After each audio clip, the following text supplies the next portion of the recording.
Good afternoon, everybody. Welcome to the Xbox Factor Podcast E3 2019 Special Edition Part 2.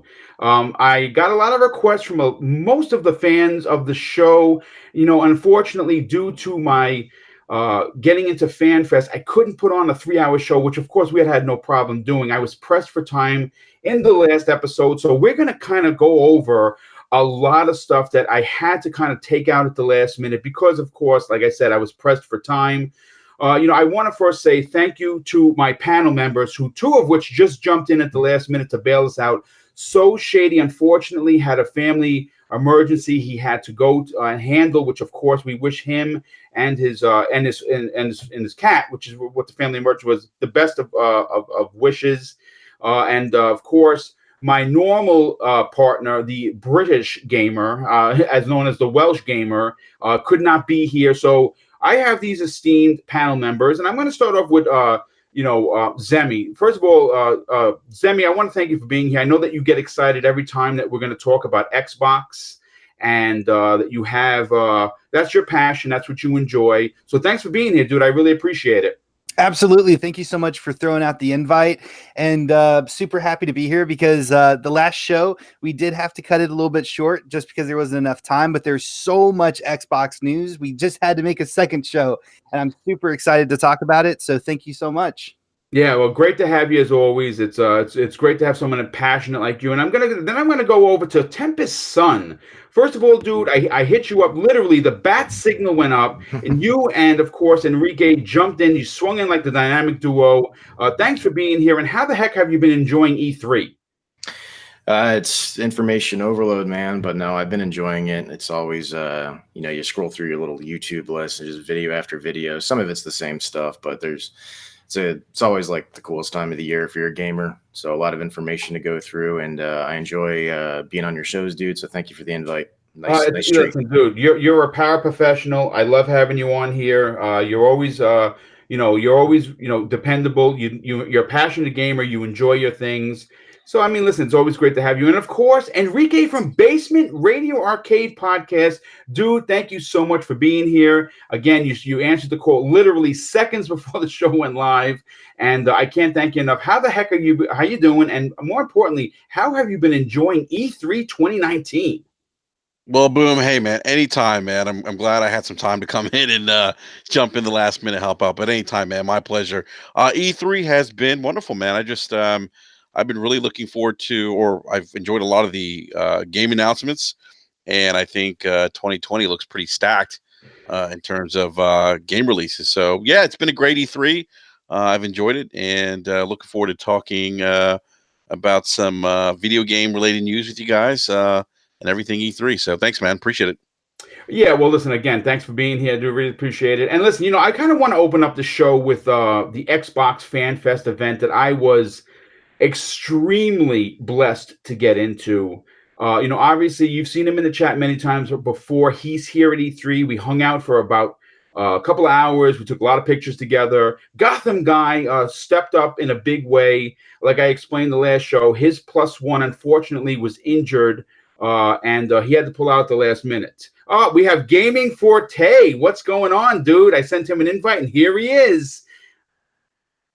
You know what? Man, what is there? He is. Yeah, there he is. Gaming Forte. Listen, another superhero. I feel like the Justice League has just assembled. This is amazing. Obviously, me and Zemi were sitting in the chat 5 minutes before we went live. I got the information from, obviously things happen. You know what I'm saying? Some people, just can't be there. So I sent out a bunch of links, and it was like. It was like the superheroes all flew in at the same time. This is great. Forte, how the heck have you been? And are you enjoying E3 2019? Oh, man, I've been enjoying E3, man. E3 is that Super Bowl week. I mean, I know a lot of people are out there a little disappointed from it, but the only thing I care about from E3 is seeing games. And games. And next year looks so stacked. I don't know what we're going to do in March. I don't know what we're going to do in September of this year. People wallets are out here crying, but man, seeing you out there at E3, pictures taken with the lords and stuff, that's been like a really big highlight for me. So man, congratulations and thanks for the invite. Yeah, no, well, thanks for being here, dude. Again, last minute, I sent it out. I really appreciate it. We're gonna have a great show. A lot of stuff to talk about. This is the Xbox Factor E3 2019 Part 2 show, simply because there was a lot of information. So I just want to open up about of course I want to say thank you again to Gotham Guy who gave me his +1. I want to thank the Microsoft Fan Fest team because obviously this was the 12th hour. And they got back to me immediately. They sent me the tickets. I got E3 for free because the way it works with FanFest, if you're unfamiliar with it, is if you get accepted, if you win the ticket, or you get someone's +1, or someone invites you, you get into the conference, which was amazing. Okay, and then you get into FanFest, which is doubly amazing because everyone talks about the swag. And I got a ton of stuff. I got a $200 pair of headphones. I didn't expect it, and yeah, Was it the X9s? Which I'm not actually sure. It's Zemi. What's the name? 800s. Yes, the 800s. Yes, those are nice. Yeah, dude, they look amazing. They look like the wireless rig. The rig. Yes, nice. Yeah, they're the ones that come with the Dolby Atmos. Yes, that is correct. So it was pretty interesting. But as great as getting swag is, as great as getting prizes is, for me personally, is getting to put a face with a voice. And I got a chance to meet so many awesome podcasters. I got to meet Lazy Black Gamer. Awesome dude. I got to meet Colt Eastwood, who took a bunch of pictures. When you finally meet these people and you get a chance to put your arm around them, give them a big hug. Did you run into Dr. Disrespect in the bathroom? I did not run into Dr. Disrespect. Thankfully not. I don't know what's going on with the bathroom situation, but I don't know if I want to run into that dude there. But I am going to say this. Meeting, for me, listen, folks, I got to be completely honest. For me personally, this has been a surreal journey, and not just because I'm experiencing E3 and FanFest for the first time. It's actually having people come up to me and hear my voice and be like, "Wait a second, are you BoomStick?" And I'm like, "Yeah, MrBooMStickXL." Oh my God, can I get a picture? I'm getting goosebumps talking about. I listen, folks. That's awesome, and it's humbling as can possibly be. But I'm also slightly embarrassed because I don't consider myself a famous person at all. I'm a guy who's very transparent. I love this community. I love everybody in this community, and I go out of my way to help out as many people as I can. So having that happen has been the biggest surreal part of this whole journey. Getting to hang out with the Iron Lords, getting to know them personally, because we like with you guys, I never met the Iron Lords before, and I finally get a chance to meet everybody. It's been great. But you know what? Reeling it back into FanFest, man, they really know how to put on a show. They allow you to play just about everything that they showed off. The Microsoft Theater is opened up where their lines for games. I got a chance to check out the Gears escape mode. I took lots of video of that. I posted it on the channel. That is, oh my God, looks so good. It's crazy. I got questions about that too. Yeah. We're actually gonna get into that because it's 3 players. You know what? Let's open up with that. Let's open up strong, guys. First of all, I want to go around the panel, and I'll start with Zemi. Seeing Gears on display, I know a lot of people were disappointed, and I'm not going to sit here and lie saying that I kind of wanted to see a little bit of the story mode myself, but I did not expect a new mode like this. So I really enjoyed what they had to show, and seeing people playing it. It's going to be a tremendous mode that I think people are going to dig. What were your takes on it? Were you surprised about it? And what about the Forge type mode where you can actually build your own hives, post it online, and have your friends try and challenge it? Well, I didn't know about the Forge thing. I mean, that sounds absolutely amazing. But as far as the escape game mode goes, I'm super pumped about it. I wish I was there. I wish I could have given it a go and tried it out. As far as the gameplay, all I've seen is actually what you posted up on YouTube. And so I didn't really get that good of a view of it because, I was watching, you were filming the TV that it was on. But From what I did see, the graphics look absolutely amazing from the game. And I'm really, really excited that they're adding this new game mode in, because, you know, they've always had Horde mode, and Horde mode is great, but so many other games have done that. And it just seems that Escape is going to have, you know, a lot more to it. You know what I mean? You're going in with a specific objective in mind, and you're completing that objective, and you're trying to get out before you die. And that just seems absolutely amazing. So I'm really, really pumped for the game mode. And I do wish that they would have kind of shown a little bit of the story gameplay. Me too. Or possibly Me too. allowed you to play like a story, like a campaign mission or something. That would be the icing on the cake. But I'm very, very excited to see that they're adding new modes into Gears of War 5. And I'm super excited about the Terminator thing. I think like the last show, Yes. I mentioned that I am so pumped for that Terminator thing. There's another game. I'm not going to mention it because I think we're going to cover this in another podcast. But there is another game that might have happened during the Ubisoft. Yes, it has something with the Terminator. Yes, and yeah, I started geeking out. I was like, oh my god, that's so cool. Seeing like the glowing red eyes and yeah, you know what? I thought the same thing. I mean, Terminator may be coming back in a big way. Before I move on to Tempest, Trini XLNC in the chat is asking, are the graphics better than Gears of War 4? And I'm going to tell you this: leaps and bounds better than 4. This is going to again. There's a tremendous difference from seeing it from watching it on a screen to another screen than seeing it in person. And I'm going to tell you right now, it looks and plays absolutely incredible. But Tempest, I want to get your opinion on this. You know, first of all, we know Gears 5 is going to be big. We know that it's going to be semi kind of open world, because actually it's funny. I had the unbelievable opportunity to meet Rod Ferguson. Cool. I got a chance to talk with him. I should have gotten a picture. I'm a nerd, folks, and I think I was so starstruck that because I got an autographed poster from him of Gears 5. He seems like a cool dude. Oh, he's amazing. He is amazing. So I said, hey, Rod, I said, you did something I've been asking for. You made Gears open world. He goes, well, you know, Boom, I didn't really say open world. I just say it's bigger. So he gave me a wink. And I'm like, listen, Rod, you are great. I shook his hand like 4 times. It's such a nerd thing. I think I was starstruck by meeting the guy. I didn't even get a picture with him. What an idiot. But for you, Tempest, what have you seen that you really enjoy? And what about a Forge type mode where you can make your own hive so your friends could challenge it? Well, getting to all of that, I guess my overall impressions, because the first time I've gotten to talk to anybody about E3, you know, you're sitting there watching, and Gears 5 was one of my more anticipated. And being completely honest, it was just the choices, not what I saw, but just the choices. Like, I don't know where the choice to show Escape Off came from. Even if it's going to be an awesome mode people love, I just don't understand why you wouldn't show some of the new features coming to the campaign or whatever. But regardless, you know, it's Gears 5. I know it's going to be great. Onto the escape mode, the Forge component. That sounds pretty cool. I'm not the type of person to do it myself, but that doesn't mean that there's not going to be community members that make something awesome out of it and we'll get to play it, you know, and it's just more playability, more longevity to the game. So that's good.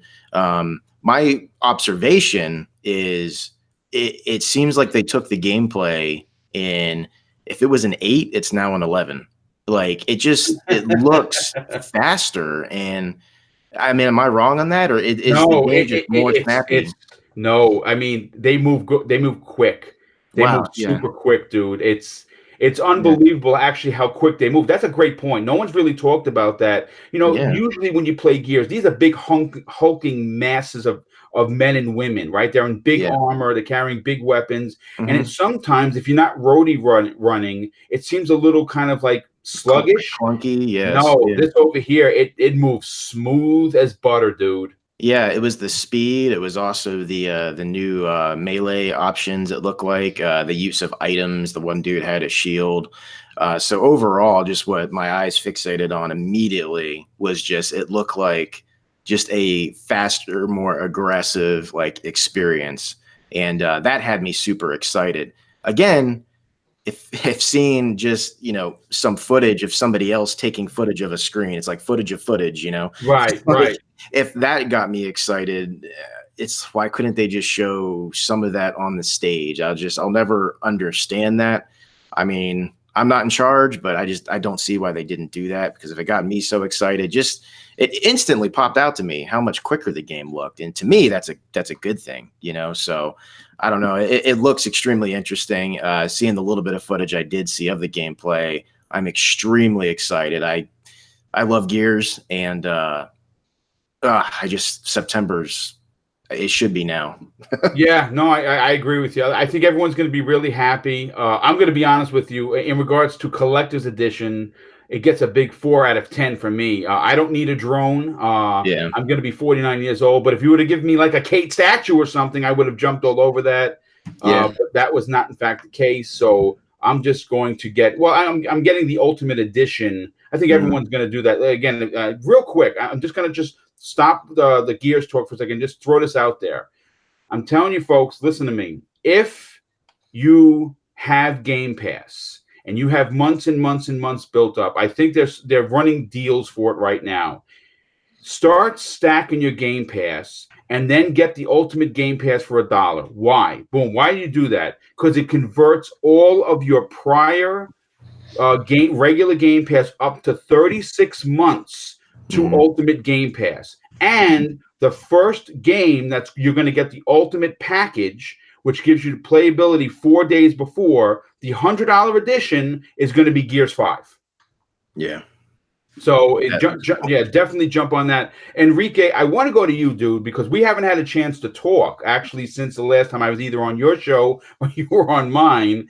What did you think of Gears 5? And what about the like I said, the Forge type mode where you can actually build your own hive and then challenge your buddies? I thought that was a cool addition.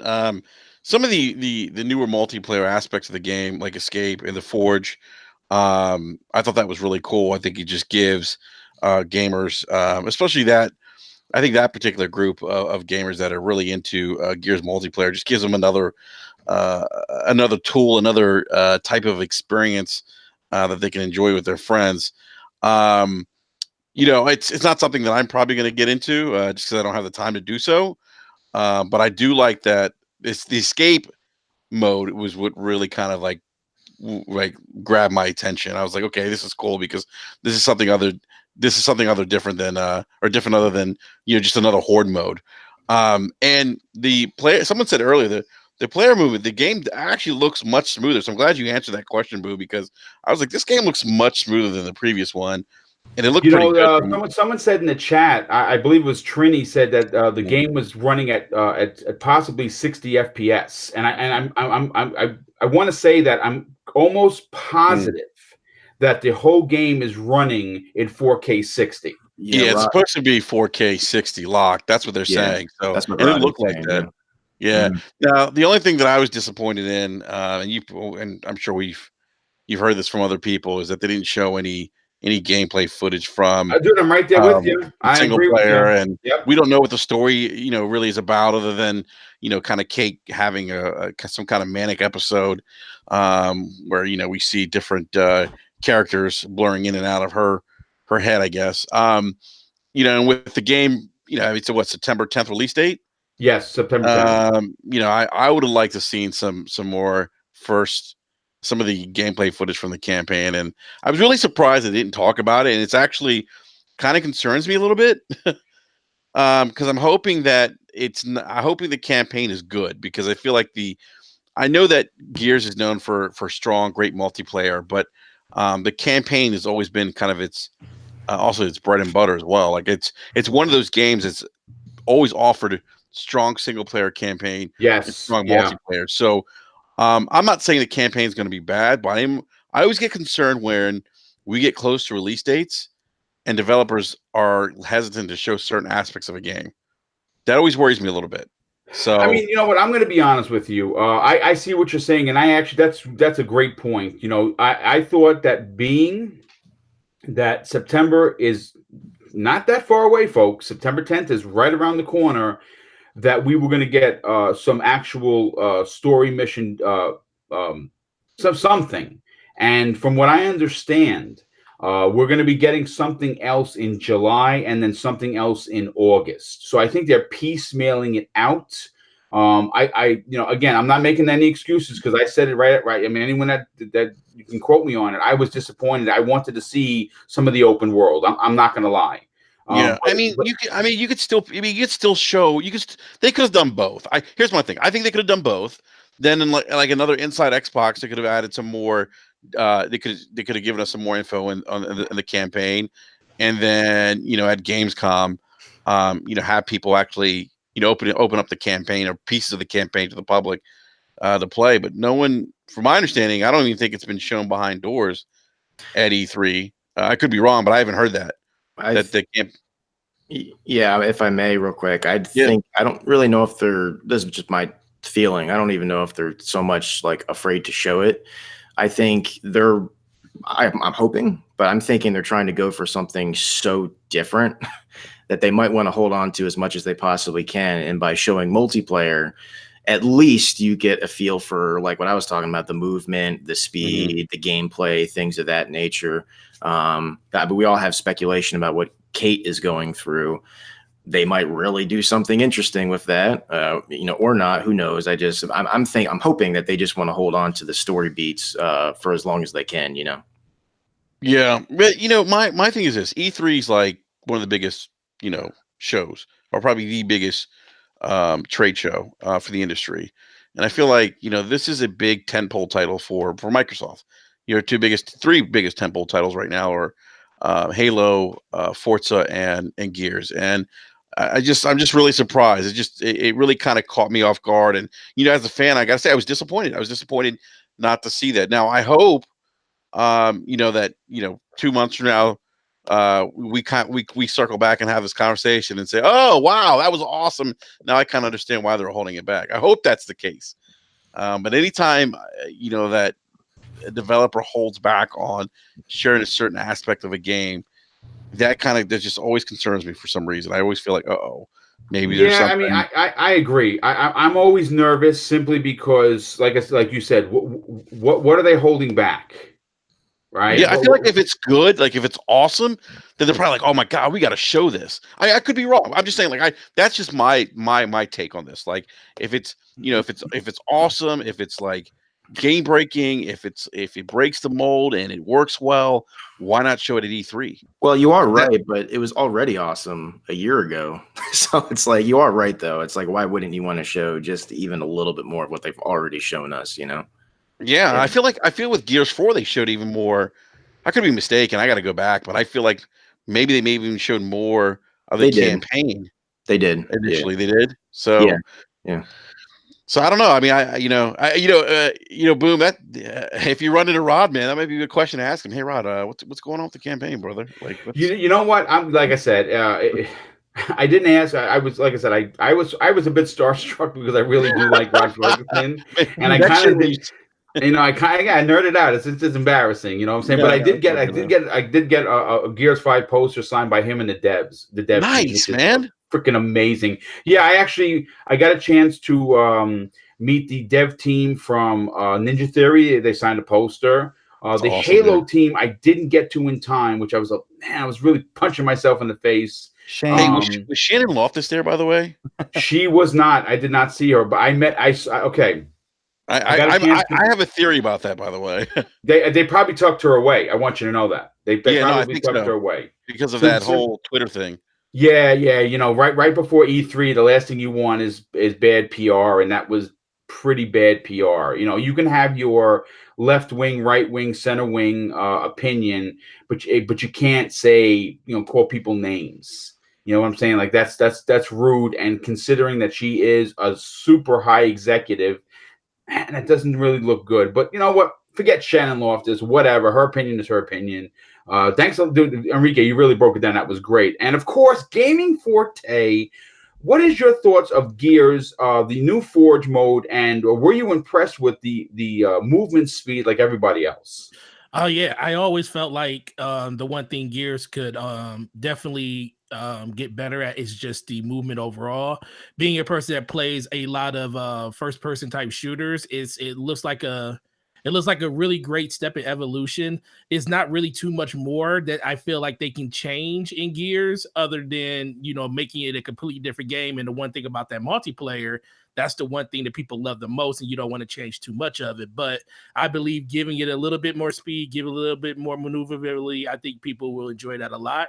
When it came to the Forge mode, I thought that was a very welcome surprise. I've been asking for something to be another tentpole next to the Horde mode that people can go into co-oply and actually enjoy the game with friends and stuff, other than just multiplayer and just going through Horde. So being able to do something like that was a very, very nice thing to see. I just actually found out about that today, and I really think that as long as it has a chance to really build on a foundation of what you can actually do when it comes to Gears of War. I think it's going to build on that whole Horde mode functionality, and you'll be able to just add even more stuff to it. I really love Mario Maker, so when I saw that, I was like, oh, so you could challenge your friends to beat stuff that you make in the game, and that's what I used to do on Mario Maker.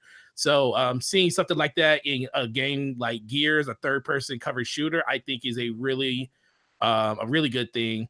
When it comes to the single player and not showing, the game, I have a very unpopular opinion than most people when it comes to E3 and how Microsoft's press conference went.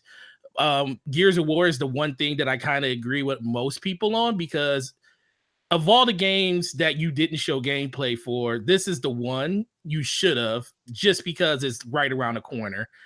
People want to know exactly what they're buying when it comes to this game. Everybody knows the multiplayer is going to be stellar. It's nice that you're showing gameplay for a new game mode, which is the escape room, which they didn't even show on their own stage. I wonder what IGN paid to get that exclusive gameplay to actually you're right, to get it shown on it, because I don't know how. I mean, you couldn't show none of it on your stage, and you gave us a CGI trailer, and trust me, I love CGI trailers. They get you, hyped just like anything else. I mean, that Halo trailer at the end gave me goosebumps, and there was no gameplay in that. So a CGI trailer can definitely do something for you, but I feel, especially if you're going to show gameplay of that game mode, don't go underneath a stage and show me WWE superstars. Don't show me. You like AJ Styles, the phenomenal AJ Styles? No, I love those guys. I met AJ. I met AJ before when I was at conference before, and that dude's huge. But I just didn't like that, and I just feel like they could have did a lot more just around that. I don't know what the messaging was around Gears of War. It's not like Microsoft is starving for money. I mean, they're one of the top companies in the world when it comes to that. So I just don't know what IGN did to get something like that, but I digress on that. But overall, I think the game itself, I'm super excited for.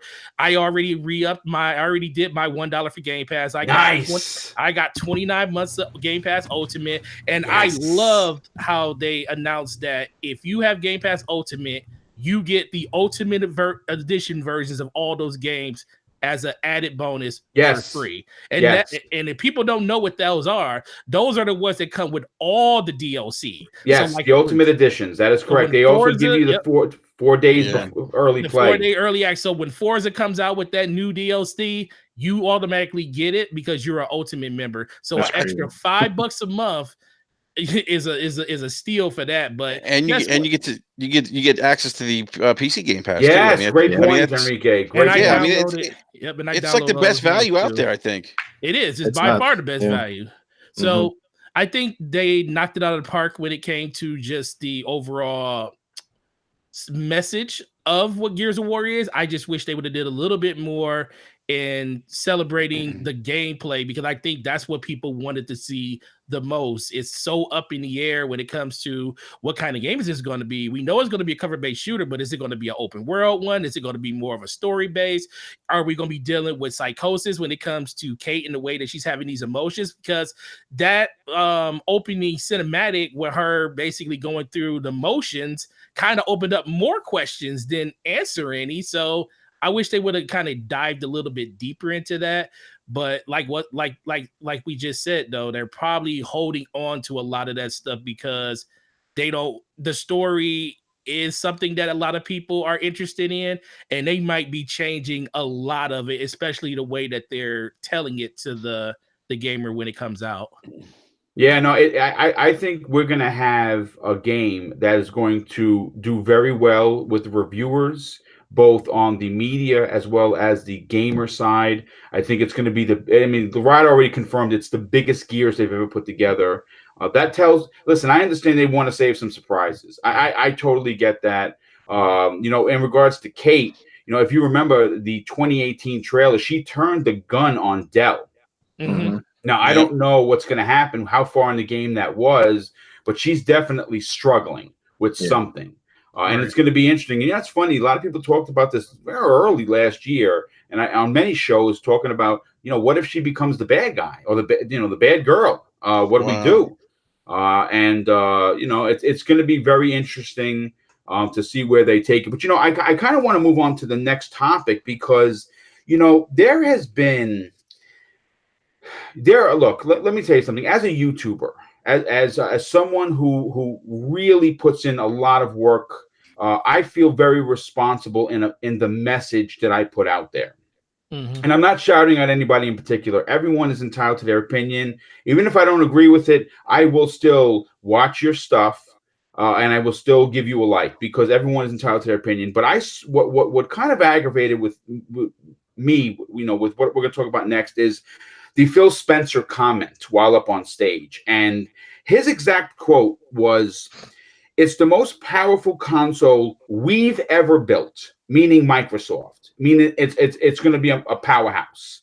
And several YouTubers, several big media sites, well, I will not give credit for and will not name them, ran with, just a second, it's not going to be as powerful as they said. PlayStation 5 wins. And I sat on this and I figured, this is going to be a topic. This is going to be something we're going to talk about for 15 minutes. And I just wanted to get first of all, I'll give you my opinion. It's horse shit. Okay. Yeah. Anyone that's trying to turn the narrative to say that the PlayStation, it's been confirmed by multiple inside sources, people like Clobriel, people like Brad Sams, people you could put a face to the name, someone that's these two dudes are actual insiders that have confirmed that the PlayStation 5 is in fact going to be less powerful. Now, of course, we depending on what side of the lane you're on, right, you can accept it or you can deny it. Whatever. We're not going to know until obviously 2020. But I can tell you this right now: Phil Spencer has been said live and in interviews, they will never be behind in the power narrative again. That's been confirmed by Phil Spencer himself. So I want to start with you, Enrique, on this one. Slow-mo backslap. What's going on, dude? Welcome. We got the brat panel in the house. We certainly do. This is great.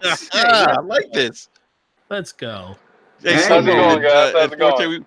We might have to just keep the stream going, and it's called a brap. We actually could do a brap right after this. We'll just transfer it over to your channel. Yes, absolutely. Exactly. Well, Slow-mo, thanks so much for being here, dude. We were actually just getting into the Phil Spencer comment where, of course, the narrative was changed by the media, as well as, of course, some YouTubers, which I will not, like I said, everyone's entitled to their opinion.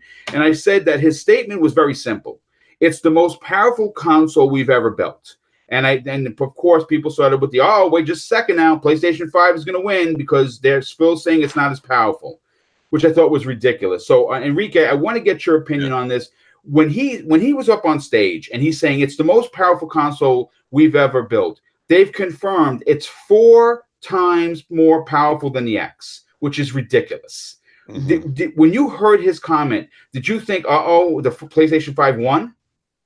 Well, no, I haven't seen anyone say that. What I did see, though, I think there's 2 parts of the story, and I can only comment on what I've seen. I haven't seen.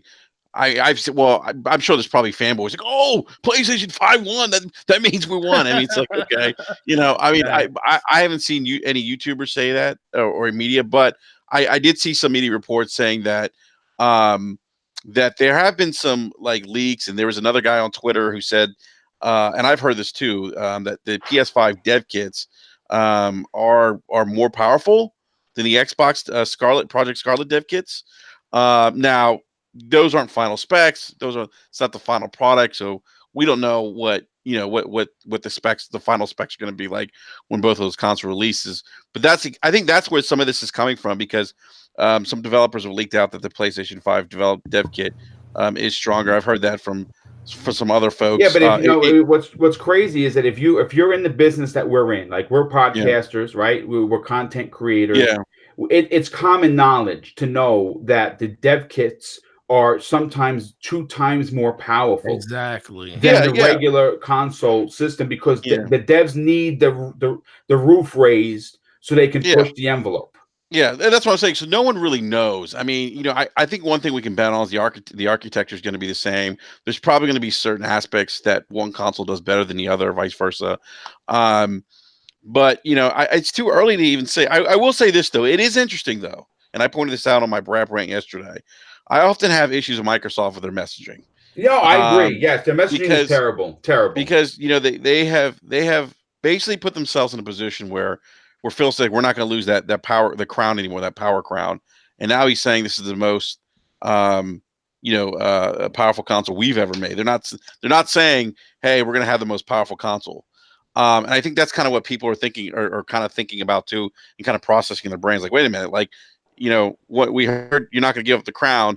Now you're saying that, you know, that this is the most powerful console that you have, you know, made. And then we hear rumors of the PS5 dev kits may be more expensive, may be more powerful, yada, yada, yada. So I think that's what's kind of sparked this discussion a little bit. At the end of the day, none of us know what the final specs are going to be like. But I will say this, and I say this in my Brap rant.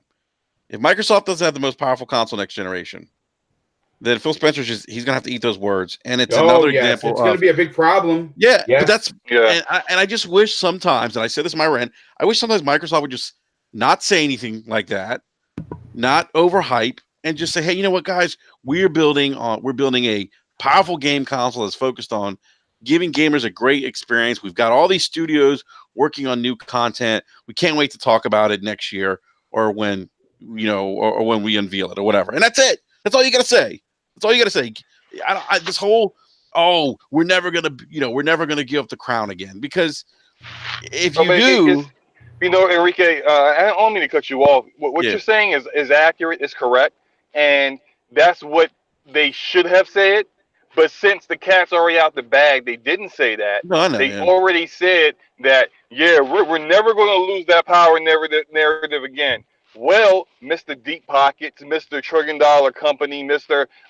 This so many times more wealthy than Sony, you need to make that happen. There's zero reason why they cannot have the most powerful console. The only reason is that they're going to look at the cost of production per unit, look at the price tag that they can't go too far above, and say, we don't want to eat this per unit.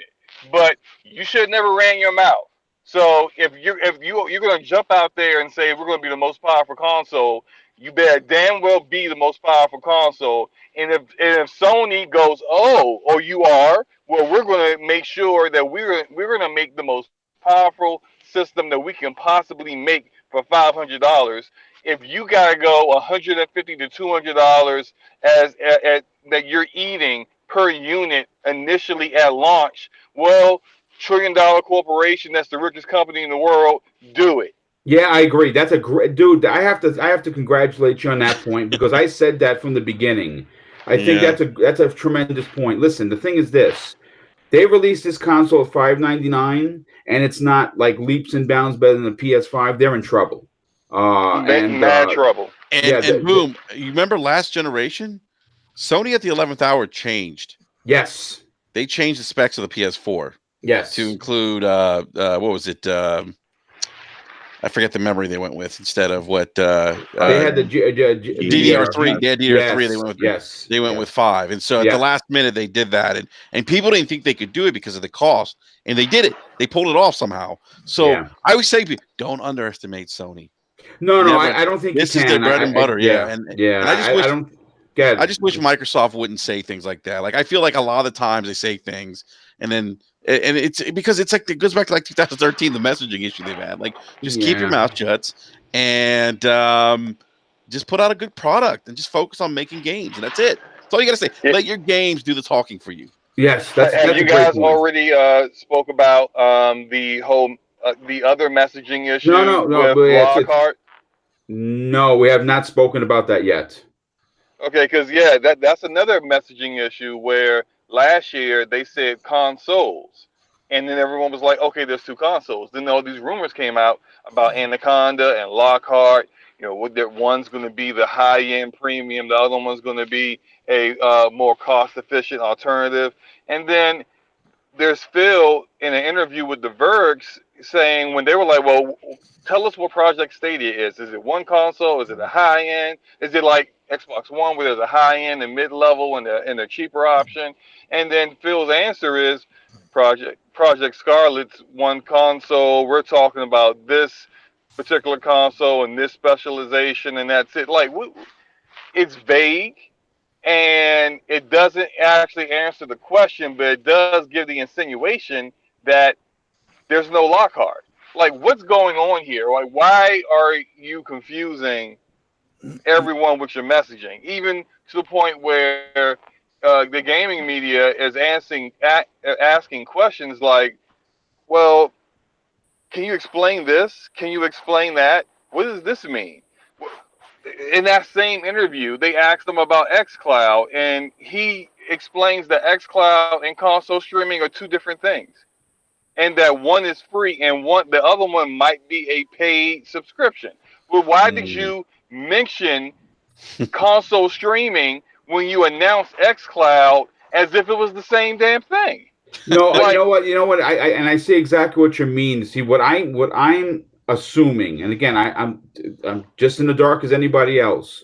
If you're an Xbox Ultimate subscriber, which I think all the subscriptions are eventually going to go that route, in one way or another, you're going to have then xCloud is free.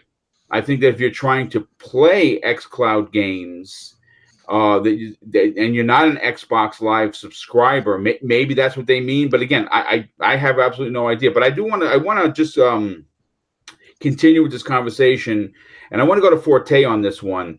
You know, Kareem Cowdrey, you know, he came up that if you watch the conference, he was the last one to speak, and he said Project Scarlet eats monsters for breakfast. And it's funny. We laugh at it, right? We laugh at it. You know, he laughed. He sounded like he was having a good time with it. But again, it goes back to the point where a lot of people now on this panel are saying, you better bring the goods. Now you come on stage, and you know you're in this video snippet, and the final voice on it is Kareem's, and he says this: Project Scarlet eats monsters for breakfast, which is basically a follow up to It's a Monster.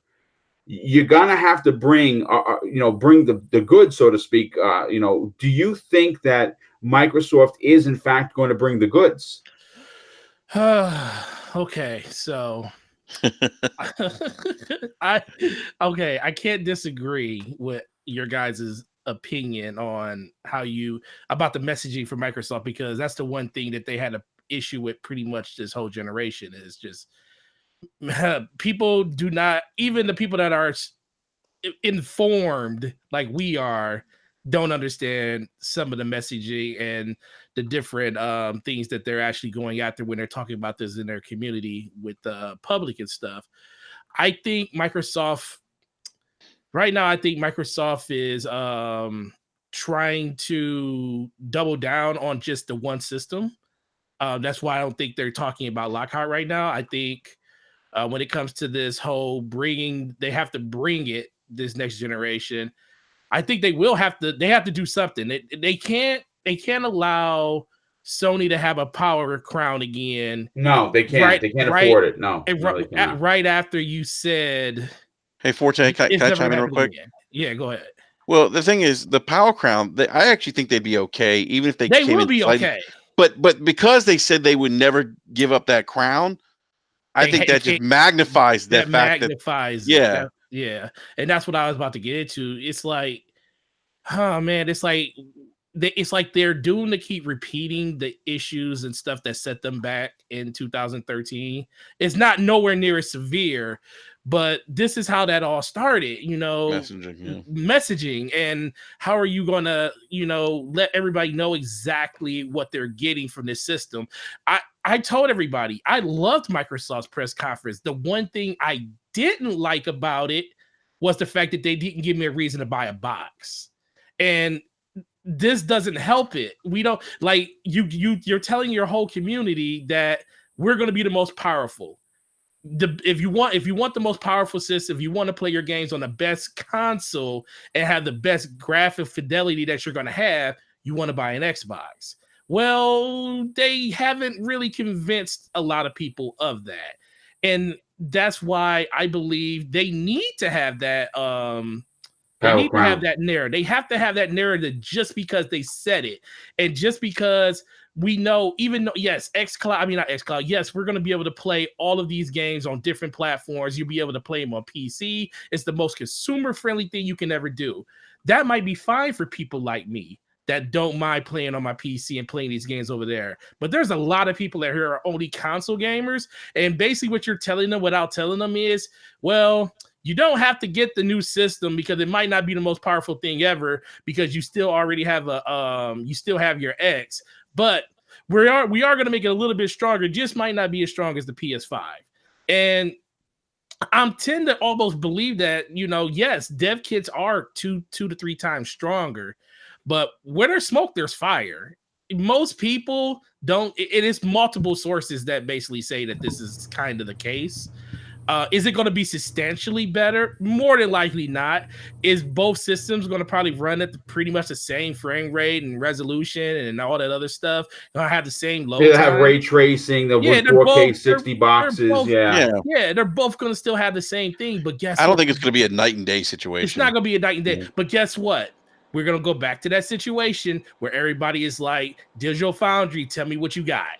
And then that's gonna sway the conversation again. The only reason we got away from that is because power towards the end of the generation stopped mattering because games started mattering. And as much as people don't want to take that as what it is, that's what it is at the very end of a generation. Power matters in the beginning.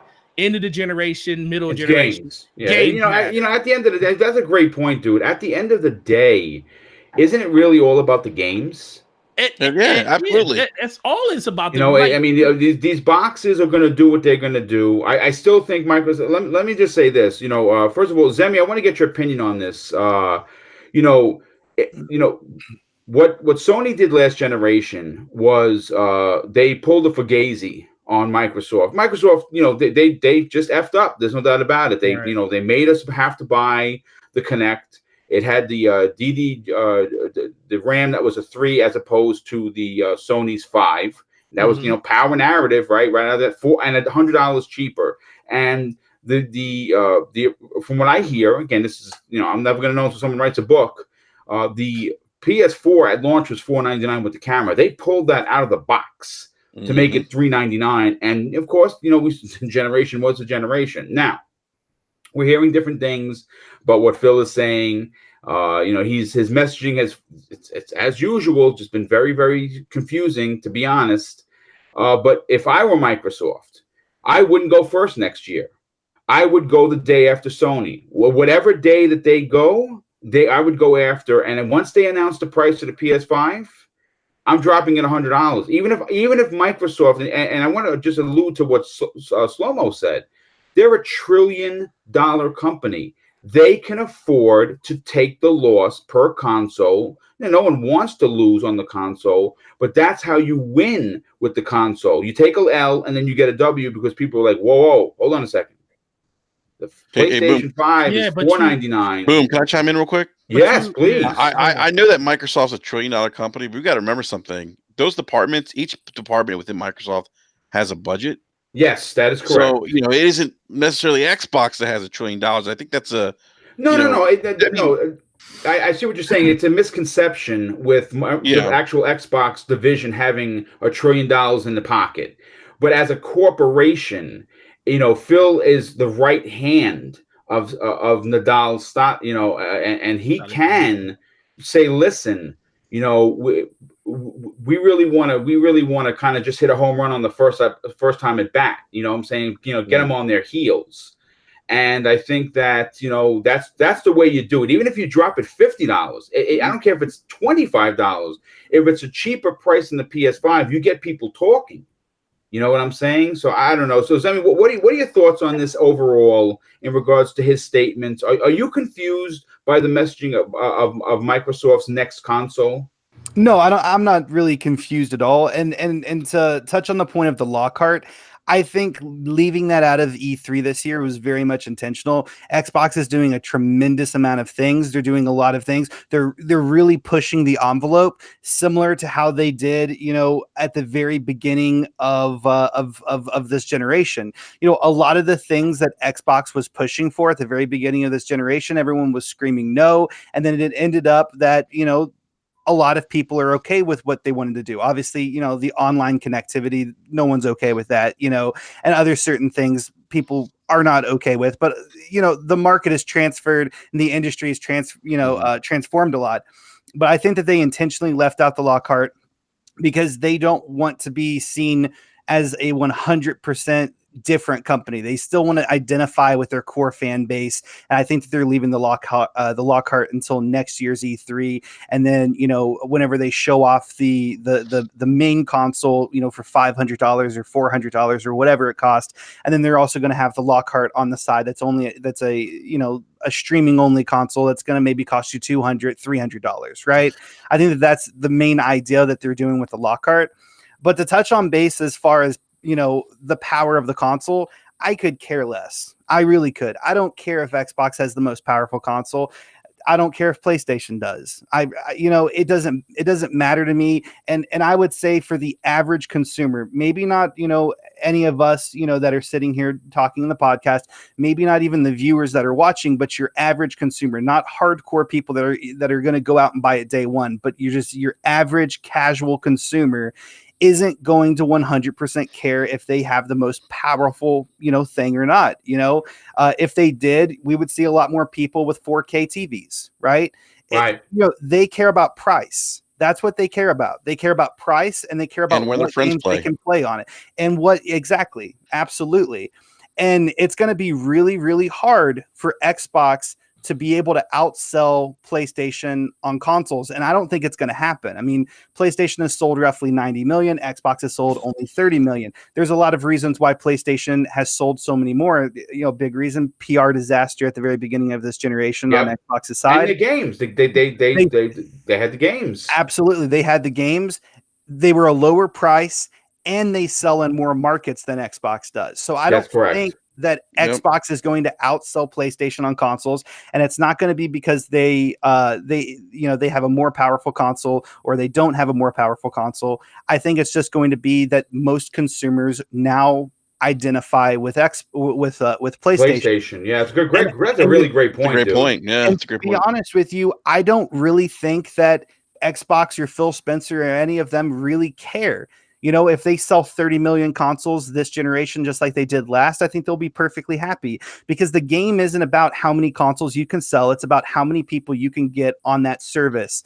Great point. And if they don't buy a console, guess what? They still have a phone. They still have a tablet. They still have a PC.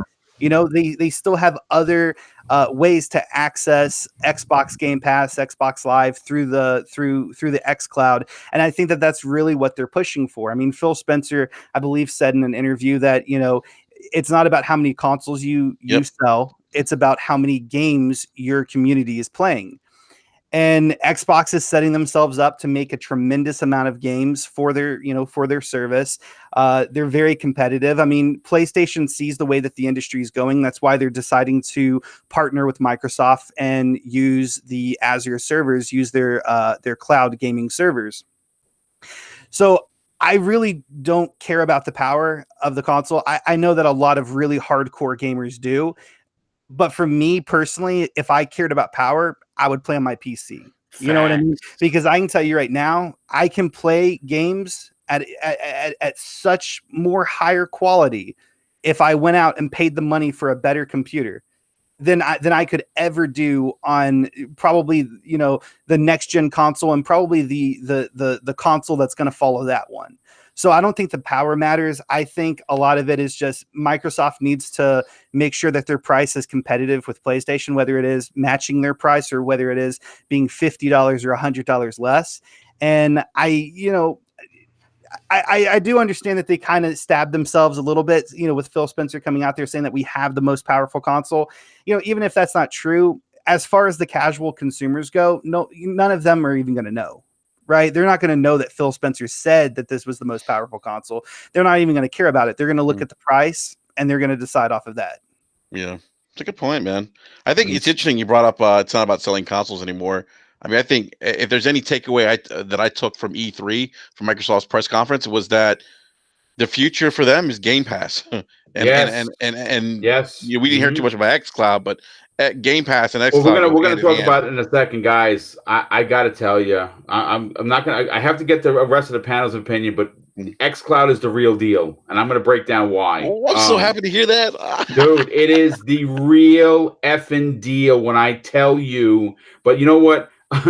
Real quick, because you're at E3, I have to ask this question. Yes. What's going on with Stadia? Google had their conference Thursday, and I haven't heard anything about Stadia. It was overlapped by the unbelievable display of the xCloud. Did you play Stadia, or do you know? I didn't play Stadia, but I played xCloud. I'm going to break down what exactly I played, how long I played, and some information that's going to blow your mind. But real quick, Tempest, in regards to Phil Spencer's comments, obviously marketing is not the greatest. It's their Achilles heel. It has been this generation. I don't understand why the messaging is all wrong. But for you, I mean, obviously we started out talking about him saying that what his statement didn't tell me that the console was going to be less powerful. I understand, but what are your opinions on what he had to say?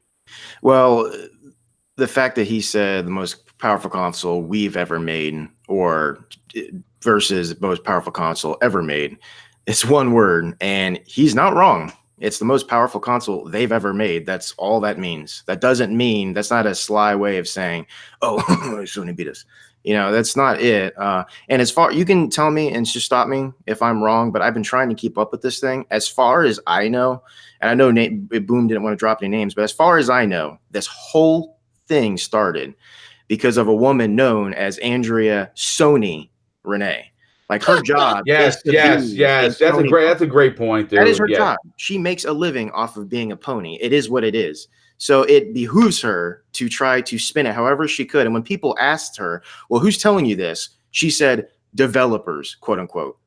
Who?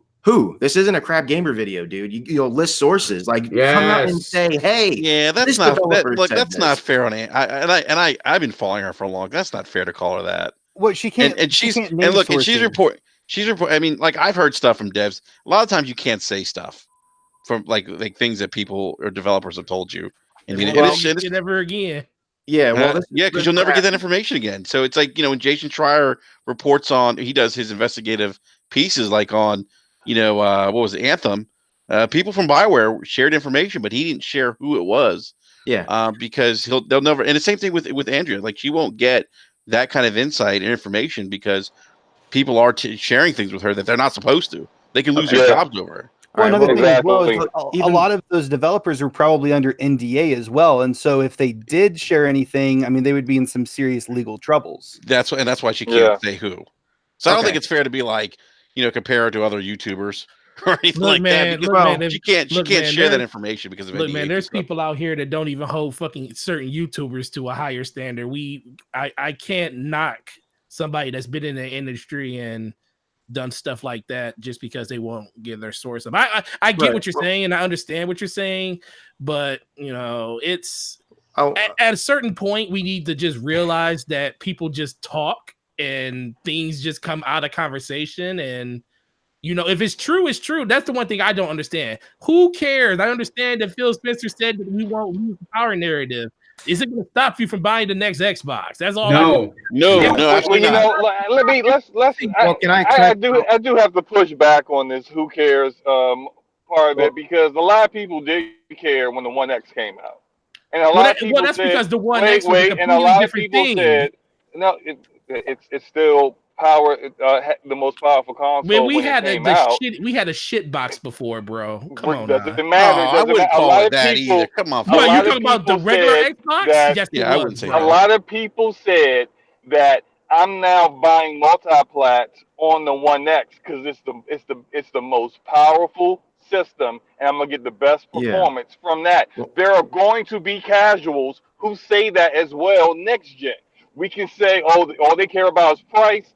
That is true to a degree, yeah. but also there are casuals who know hardcore gamers and be like, hey, what's the most powerful system? Oh, it's the PS5. All right, bet I'm gonna get that. Now let's be That's, for real. Let's be for real about this though. A lot of those people, they didn't go out and buy the X the day it came out like we did. They waited for that thing to drop so heavily in price to $400 and trade promotions that were ridiculous when you could trade in a PS4 or Xbox and get half the price of it back. That's why it was a price reason why a lot of people did it. That's when you saw those numbers jump through the roof. You're talking about a brand new system. Day one, probably going to be the same price, if not a little bit cheaper than the next system. A lot of stuff is going to come into play, like friends and where your games are at are going to matter. It's not that this. is It's true. it's It's a completely new different this time generation. around. It's a It's new not. It's generation. not completely different. It is Complete. different. It's not completely different, Completely Forte. different.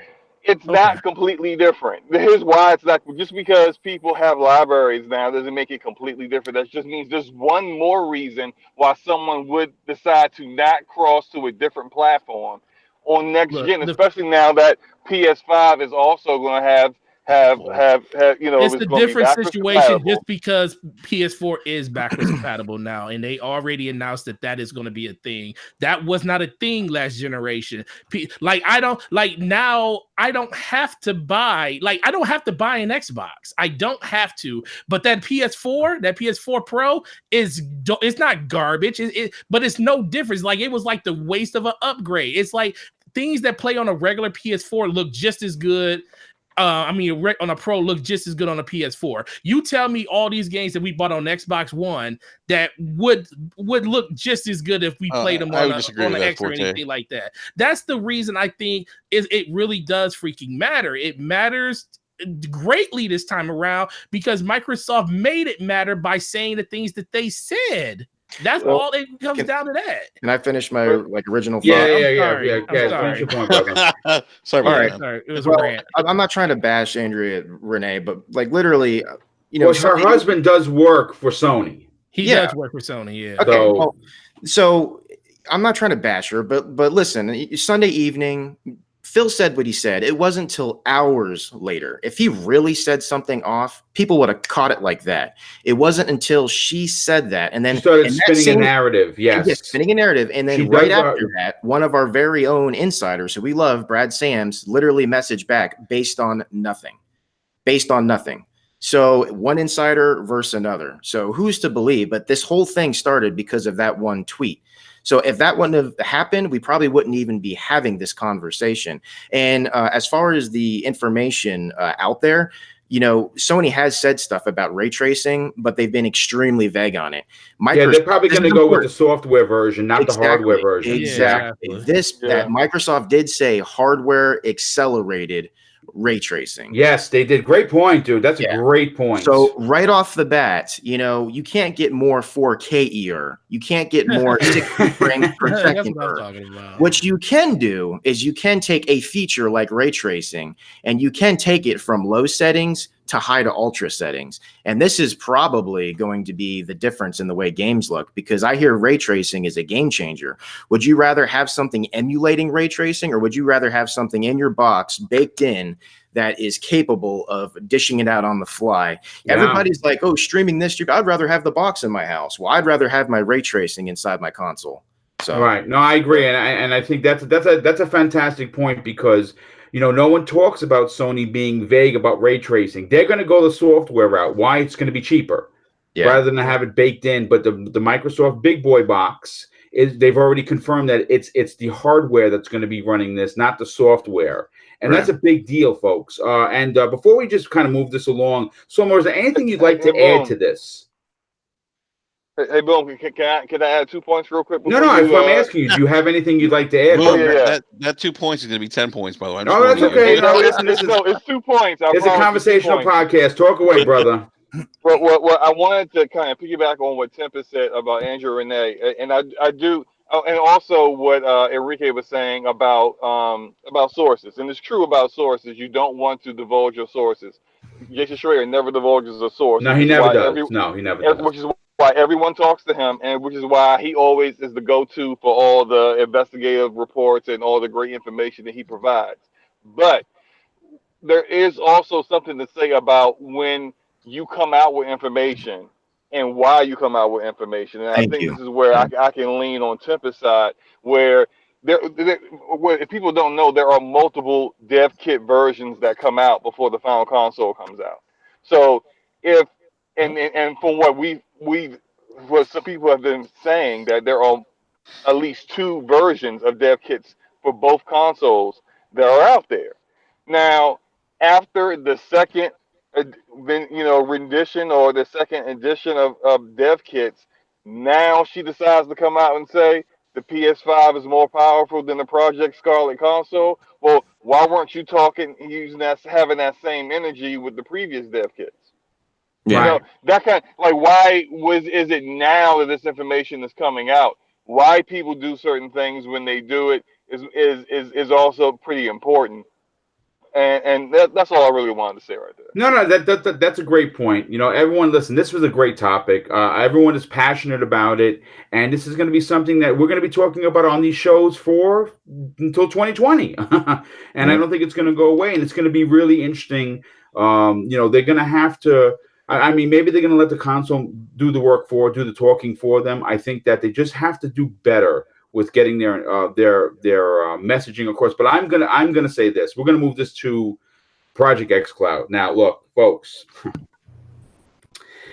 When they talk about technology, you can only go by your imagination. You can only go by the information that's put in front of you. But I had the extreme great opportunity to actually play. Now during of course FanFest, you can get up on the Microsoft stage where Phil was, and they had games set up, and I played a lot of stuff. And they had 6 tethered, meaning they had the cords holding the controls because they didn't want anybody to steal them, right? So they had 6. They had they were facing each other, three and three. People were playing Resident Evil, some people playing Gears.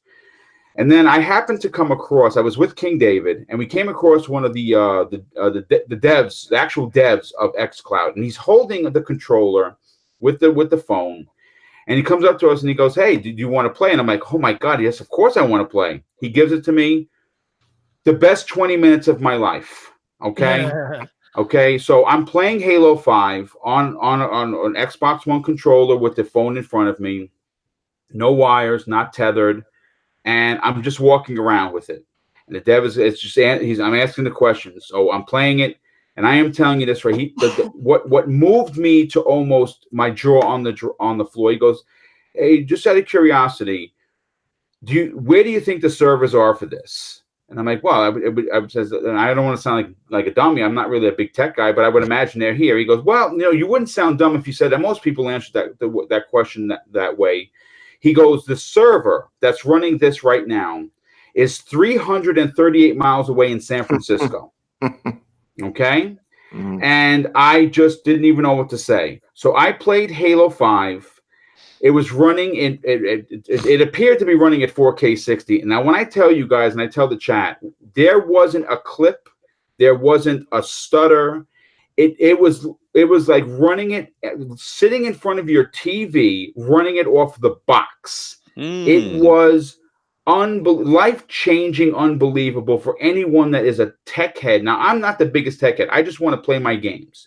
But seeing this running in person, holding this controller, playing a game at what appeared to be 4K 60, with no clipping, no stuttering, no dropouts, no, absolutely perfect 20 minutes of play, completely just changed I'm so excited for Project xCloud. I can't even begin to tell you.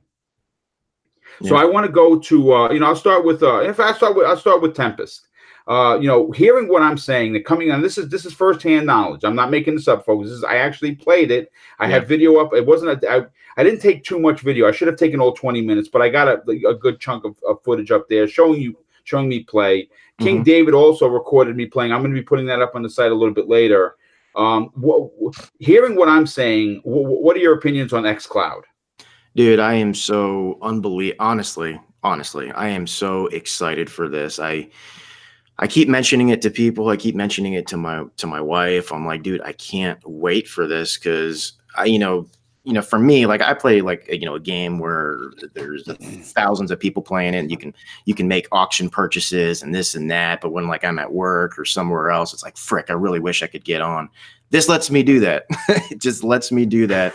So my addiction can even be worse. Okay.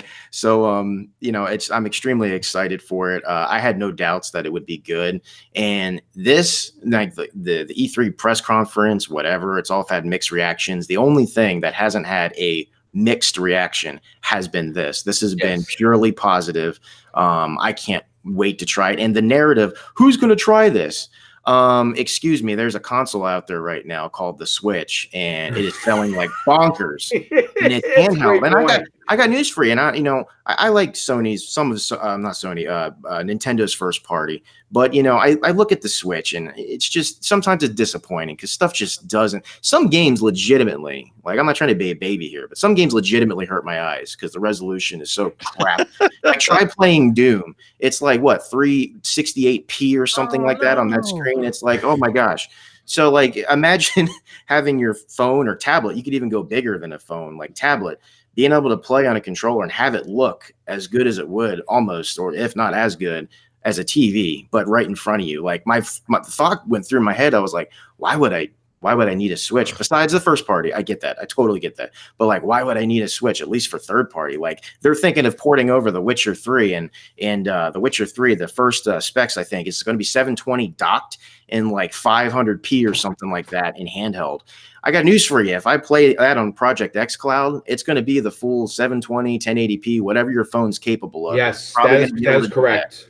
Yeah, and and on top of that too, the frame rate's probably going to be even better too. So I cannot wait for it. I think this really is actually a game changer. This is the megatons everybody's been looking for because as soon as you try it, just like you did, people are going to be like, "Holy freaking crap!" Yeah, I think you're. Listen, folks, I have a 5.5 hour flight coming up Friday morning. Okay. Yeah. I don't have my Switch with me. I did a party foul. Everyone in the Iron Lords brought their Switch. The idiot like me. This is for my first E3. I said, "What do I really need a Switch? If you're on a plane for 5 hours, you need a Switch or you need something." And I'm going to tell you guys this, and I'm going to move this to Slomo. I want to get your opinion on this, dude. If you're okay with that, because I saw you're muted. I'm going to tell you this. If I had 5 hours of xCloud in my hand, playing whatever I want, like I'm addicted to Rage 2. I'm up to 11 days in that game. I can't stop playing. Maybe something's wrong with me, but I'm really enjoying that game. If I could sit on a plane, I know I have no choice. There's no way I cannot beam back to New York, so I have to take the damn plane. This would be a freaking great flight. Regardless of whether I'm in the window, the aisle, sitting between someone that snores, I could put on my Bose, plug it in, and go. And I'm just like I said, I don't want to sound like I'm fanboying out, but being a guy that started gaming in '78 and seeing where we're going now, the graphics were so freaking good on the phone. They were using a Samsung phone. I think it was just a regular one of the newer ones. I don't know if it was HDR or not. Galaxy. It was like an S9 or yes, S10. yeah, it was actually, that's what it was. It was the S9. Thank you, dude. I could not think of what the number was. It looked bananas. Are you excited hearing what I'm saying? Because I don't work for Microsoft, folks. I don't get paid. This is me just being a fanboy of this particular product. Are you excited to see where they go with xCloud? I'm not gonna say I'm excited. I am interested though. I am encouraged to see a lot of the positive feedback. I saw a lot more media who were there and actually got to try it, as well as yourself and King David giving positive feedback on it. I did see one source that said that they had they had a 10-minute period where they had a lot of disconnects, but then the staff there figured out it was a local Wi-Fi issue that was the problem, and they got that networking fixed. And that kind of, for me, is the reason why I'm not excited for it, but I am interested in seeing how it's going, and I see it as something I may try every now and then. Now, in regards to you talking about your 5 hour flight, and you wish you would have had your Switch with you, I was just thinking, is like last week when I was coming back from vacation, I was on a train for 17 hours. Gee whiz, man. 17 hours. You damn sure right I had my Switch with me. And I'm telling you what, I enjoyed the hell out of it. That train ride, there were major parts of it where I had no kind of cell phone reception, no kind of internet connectivity. But with my Switch being offline, I was able, I had no issues, no interruptions with my gaming experience, and that's where it's really gotta come. Where in that if I was going to use xCloud, and I actually have an S9 Plus, and if I was going to use xCloud to play one of my games, that is where, in that situation, that would be a problem. I would end up having to use my Switch, because if you are in the area, and me riding on the train, sometimes you're in the middle of nowhere. Those train tracks go all over the place. Yeah, no, And it's true. Especially when you hit the underground, when you hit the tunnels. yeah, and if you got no coverage, there's just no way for you to continue on playing. And so those are the kind of hiccups that, for me, will always end up being a secondary option. But Yeah, the no, fact no that one's gonna. Nah, yeah, I agree. I don't think anyone's gonna just give up their TV to play it on the go. oh yeah, yeah, you're right. But there are mobile gamers who will do that though. Like if you think about last year, when they did when the total revenue of all gaming overall worldwide was calculated, 50%, 51% of the entire market was mobile gamers Yeah, that's a in great revenue. point. And this is why you get like the Sony CEO saying that console gaming is niche. This is why they are, pursuing a partnership with Microsoft and Azure, because they want to get in where they can start to future proof themselves and get into additional markets. I think also, I don't know the name of the game because I'm not much of a mobile gamer. Where the most profitable game that Sony has right now is a mobile game. So, that's it for a lot of companies. Tencent is a Chinese publisher Yeah, who yep. is within the top. They make more money than Xbox division, Nintendo, and Sony, and all they do is mobile games. So that when you see that much money being left out there, of course these companies are going to go after it. Of course they're going to try to get their games in the hands of people, and how they play it, and that's going to be mobile phones. It's going to be tablets. There's a new generation of gamers out there who do not care about having a console. They don't care about having to be tethered to their computer or to their big screen TV. No, They you're want right. to play, and that's the market they're going to tap into. And I think this is amazing for that. Yeah, no, that's a great point. And yeah, good. That 10-cent company. You're right. They make billions. They're the real deal. Yeah. Enrique, I know that you. But Yeah, also one thing that just hit me, that they, as well as Google Stadia and anyone else trying to do this, is going to have as a pitfall is ISPs, data yeah, caps. yeah. Like, there are a lot of people, like I don't, on my mobile phone, not just ISPs, but your mobile provider as well. I have T-Mobile and I have a data cap. I could go unlimited, but I just haven't yet. But there's some people who don't have those options. If you have a 3 gig data cap, you're gonna burn through that pretty damn fast. So these are kind of the things that they're gonna have to deal with until the networking infrastructure across the country and across, and internationally as well, gets better. Yeah, no, we're definitely going to have to do that. But Enrique, I know you got to leave in 10 minutes. I want to get your final opinion. First of all, thanks for being here, dude. Based Yeah, on man. based on what I've been telling you, and based on what you've been hearing from the media, are you excited to try xCloud? And would you use it not on a regular basis, but the ability to use it where you're a doctor's appointment, or you're in a plane, or you're somewhere where you're not in front of your TV? Hell yes. I mean, Yeah. there's not even a. I'm not going to hesitate to even say that I would even use this. I mean, I was so excited to hear that it was working as well as like I saw the video, I saw you playing it. I know it's funny. Like I know Lord King's kind of been a naysayer of the streaming services. He Um, he was changed live in front of my own eyes. yeah, Yes. and I talked about this yesterday in my Brap Rant. The only person I can't convince is OBJ the Don. He still thinks this whole streaming thing is DOA and whatnot, but I think he just suffers from a little bit of acceptance lag. He probably needs to try xCloud to see it actually work. But a lot of the some of the media articles that I read were, I mean, they were just blown away by how well it worked. I think Ars Techna, they didn't do like a they didn't have like all their instruments and whatnot to actually like Test it. like test it, but they did use I think it was an iPhone, some kind of caption software in the iPhone, and based on those tests, they were saying that there was about 67 seconds or 67 milliseconds of input lag. And they compare that to what Digital Foundry measured on the Xbox One version of Halo 5, which was 63 milliseconds.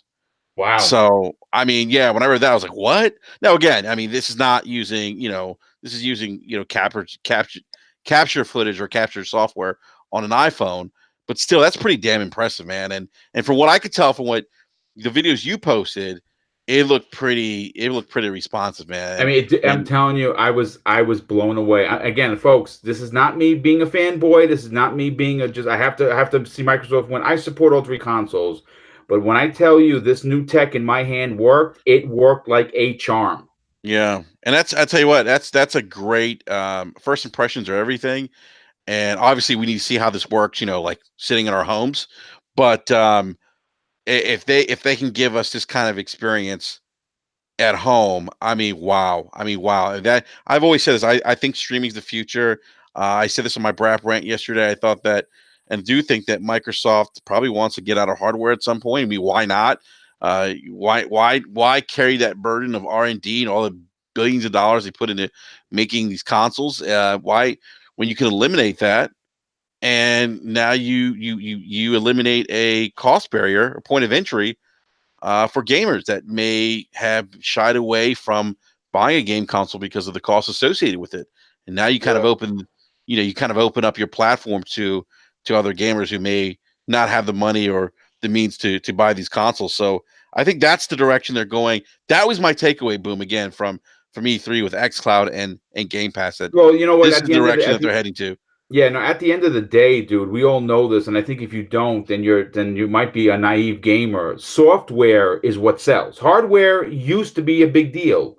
The companies are not making money on the hardware. They're usually just breaking even, or sometimes, in some cases, taking a small loss. Unless you're Nintendo, they sell they're selling. Well, Nintendo's a horse of another color. They're yes. they're the enigma of the of the generation for sure. Yeah. Right, and that's the trade-off, because when you make sure that your hardware sells at a profit, you don't have enough.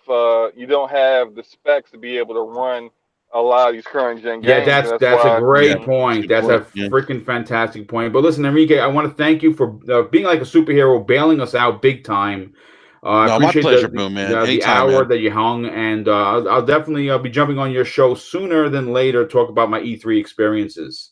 Definitely, man. We got to get you back on, man, when you get back into town to talk some E3. And it's been a pleasure, man. I'm glad you got the opportunity to go out there and meet some of the guys in the community. And, it's been great. It's been a lot of fun. Some of the players in the industry. That's awesome, man. Yeah, thanks a lot for being here, dude. Enjoy the rest of your day, and we'll be talking soon. Yeah, we'll do. Everyone in the live chat, thanks for hanging out. Hit that like button. Remember, Brap is live tonight, 9 p.m. Eastern Standard Time. I think we're going to have Lord Cognito on from the Iron Lord. So Nice. Check that out. Yeah. Cool. Take it Boom. easy, Rest of man. the panel. It's been a pleasure, guys. I'll catch you guys later. Have a All good right, thanks again, brother. All right, so Yeah, you know see what, guys, I want to continue with hardware because they announced in shocking fashion the Elite 2.0, which of course I had an opportunity to sit and use and play, and my God, it is. You know what I always enjoyed about the Elite controller is it has a weighted feel to it. Like you feel like it's something's powerful in your hands. And I don't know how they did it, but the Elite Controller 2.0 design felt heavy and light in my hands at the same time. The triggers were lined up perfectly for my fingers, and I have big mitts, like I have really big hands. And the paddles on the bottom, which I normally never used in the old Elites, seemed to line up perfect with both of my forefingers underneath. And I was actually using it to jump instead of pressing the actual A or B button, which was crazy. And I'll start off with Forte on this. For you, the obviously, and it's been, I don't think it's a hidden fact. The Elite controller is the best controller ever made in gaming. End of story. Stop the presses. Don't even talk to me about it. Don't at me or at whatever. It's the greatest controller. They have, it seems to me, in my opinion, that they've won up the original one. Are you excited for the Elite 2.0? I pre-ordered it today. Yes, I pre-ordered it at the conference. How much is it? $179. It's $180. Yeah. So it's just like roughly the same cost as the original Elite was when it came out, right? Yeah, Just a tiny bit more, like 20 yeah, bucks a little more. bit. Yeah, just because it has the rechargeable battery, tension springs. And, yes, the tension springs, which you can actually do with it. It comes with a tool where Yep. you can actually, the controller is customizable to you as a gamer. Nice. So anybody so it has an internal battery. Does it the connector, is it USB-C or is it It's a micro C. USB? No, it's a C. Yes, Yes, it's a C. Thank you. I might actually have to cop that now. Well, And just real quick, the battery life per charge is 40 hours. Yeah, 40 hours. Oh, so that's up there with the Switch Pro. Because the Switch Pro battery is ridiculous. Okay. Yeah, it's 30. Yeah, so anybody that knows me, I have 3 Elite controllers now. Nice. I have one for my Xbox, which is in my hands. I got one for my PC, and I got one for my laptop. And then I also own the Scuff Vanish controller, and I own the Astro, the A what is it? A10 or A whatever. Oh, whatever the new C40. Yeah, C40. Yeah, and of all those controllers, the Elite controller is still by far the best. But I have a propensity for actually just wanting tech and hardware. Right. So, Nothing wrong with that. So I just buy these things when they come out. They basically gave me everything I want in this one controller. It's like they took all the designs that all these different companies are bringing to the table and finally introducing that in the version 2 that they're calling this one now. I was hoping this was last year because we were all hoping for an Elite Series 2 last year, but it looks like this is what they were working towards. So it's going to come out 1 year before the new systems. Great thing that Microsoft did put out a press release saying that all of your peripherals will go forward, because I know a lot of people... a lot of people were probably going to be like, I can't buy this controller because I don't know if it's going to work on a new system. Well, and it works. Confirmed. You don't have to worry about that. I like how it has 3 profiles instead of 2. So I can have 3 different games I can play on. I can imagine how that thing feels in your hand because the rubberized grip goes all the way around the side and to the back. Yes. And it looks as long as you held one. So does it still have the heft feel like it's weird. It does have the heft feel, but it doesn't feel overly heavy. Okay, so they probably slimmed it, not slimmed like the profile of it, but just no. It's like I said, I wanted to take one home immediately. Yeah, and unfortunately I could not. Right.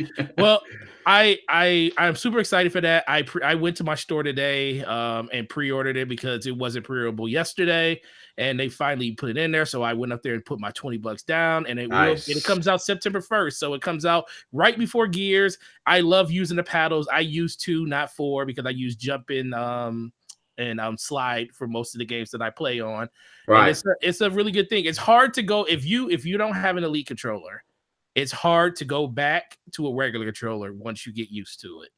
It's damn near impossible. Yeah, no, there's no doubt about it, dude. There's no doubt about that. So the last thing I'll say around it is the one thing I want them to introduce is an ability to have the design lab and make your own. You know what? I've been calling for that as well. Yeah. If they give me that and let me do my own color scheme instead of it being 179, just make it a flat 200. And make it 199.99. Let me design my own. That's a great point. Design my own. That's the only thing they're missing on. But outside of that, man, I am super excited and can't wait till September 1st to get my hands on it. Yeah, no, absolutely. And I know that you are an Xbox exclusive dude. For you personally, how excited are you for the Elite 2.0? Okay, was that directed to me because you cut out? Yes, Semi. Yes. Oh, okay. Yeah, no, I mean, I'm super excited for it. I'm probably not going to get it. I'm going to probably more than likely wait until the new generation of consoles come out and just see if they decide to come out with like a 3.0 or something. I'm just, the type of guy that I already have a controller and I'm not going to go and pay money for a second controller because I only have, one pair of hands, right? That's just how I am as a person. I'm really, really frugal with money. But I am super, super pumped for it. It looks so amazing. And if this controller did die, I might have to sling it out the window. But if this controller did die, I would definitely run out and get one. I would pre-order it and I would figure out something because the internal battery of 40 hours looks amazing. The Bluetooth, the trigger, like the hair triggers. I mean, it just looks absolutely gorgeous. And I mean, it looks like a fantastic controller. But yeah, I definitely agree with what you guys were saying though, as well as I really wish that they allowed you to customize the controllers. I was thinking the same exact thing whenever they came out with the original Elite controllers. How amazing would it be if you could actually customize one of those? But at the same time, it'd be it'd be expensive. It'd be like $200. But part of me thinks it'd be worth it. It'd be worth every penny. What's that? It'd be worth every penny. Oh yeah. But yeah, I am excited for it, but I think I'm gonna hold off until next generation to see if they do something even better with it. But yeah. Do you have? All right, yeah, that's not bad. I mean, listen, what's that? Do you already have an Elite? The Elite that's out now? No. Dude, listen, Zemi, I gotta tell you, dude, as an Xbox dude like you, your gaming life is changed when you hold and use an Elite controller. It really is well worth its money. I really, really want one bad, but I'm really bad. If I have something and if it works, good enough, and if it's fully functional, I will use it until it dies. Like, you guys should see the pair of shoes I have, right? I'm gonna walk in these things until the sole just absolutely disintegrates, right? And I'm gonna go out to Kohl's and I'm gonna buy a pair that's like $30. I'm gonna buy like an $80 pair for like $30 on sale.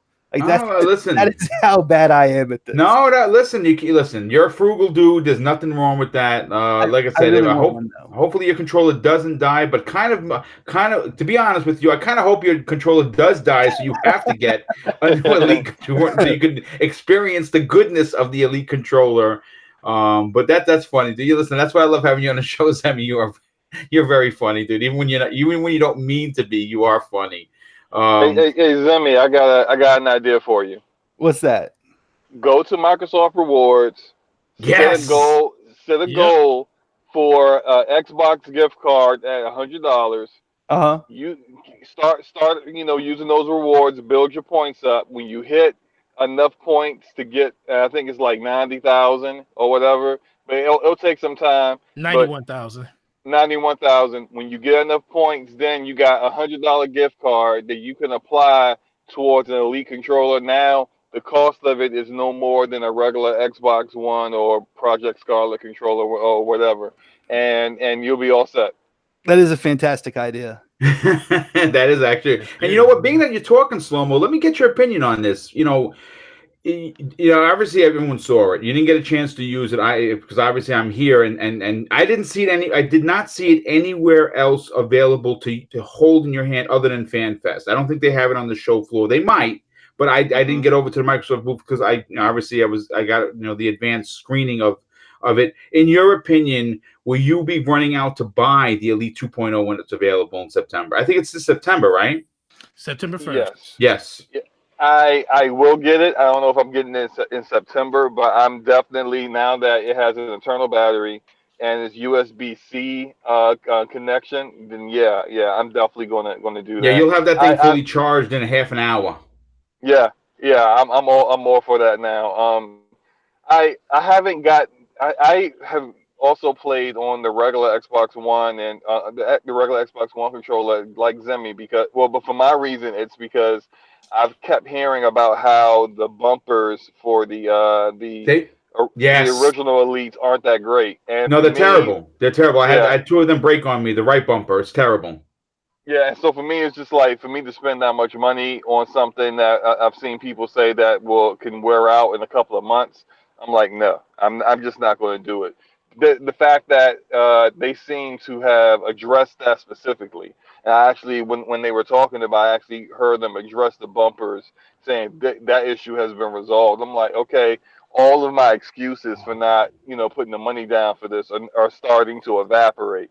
Me hearing now that I already know the internal battery part, I was like, yeah, I'm down for that. But the fact that it's USB-C, I'm all in on it right now. So yeah, I'm definitely gonna pick it up.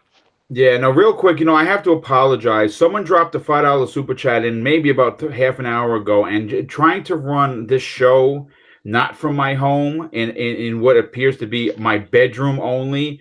I want to apologize. I like to acknowledge everyone. Do me a favor, just put who, because I can't see it for some reason.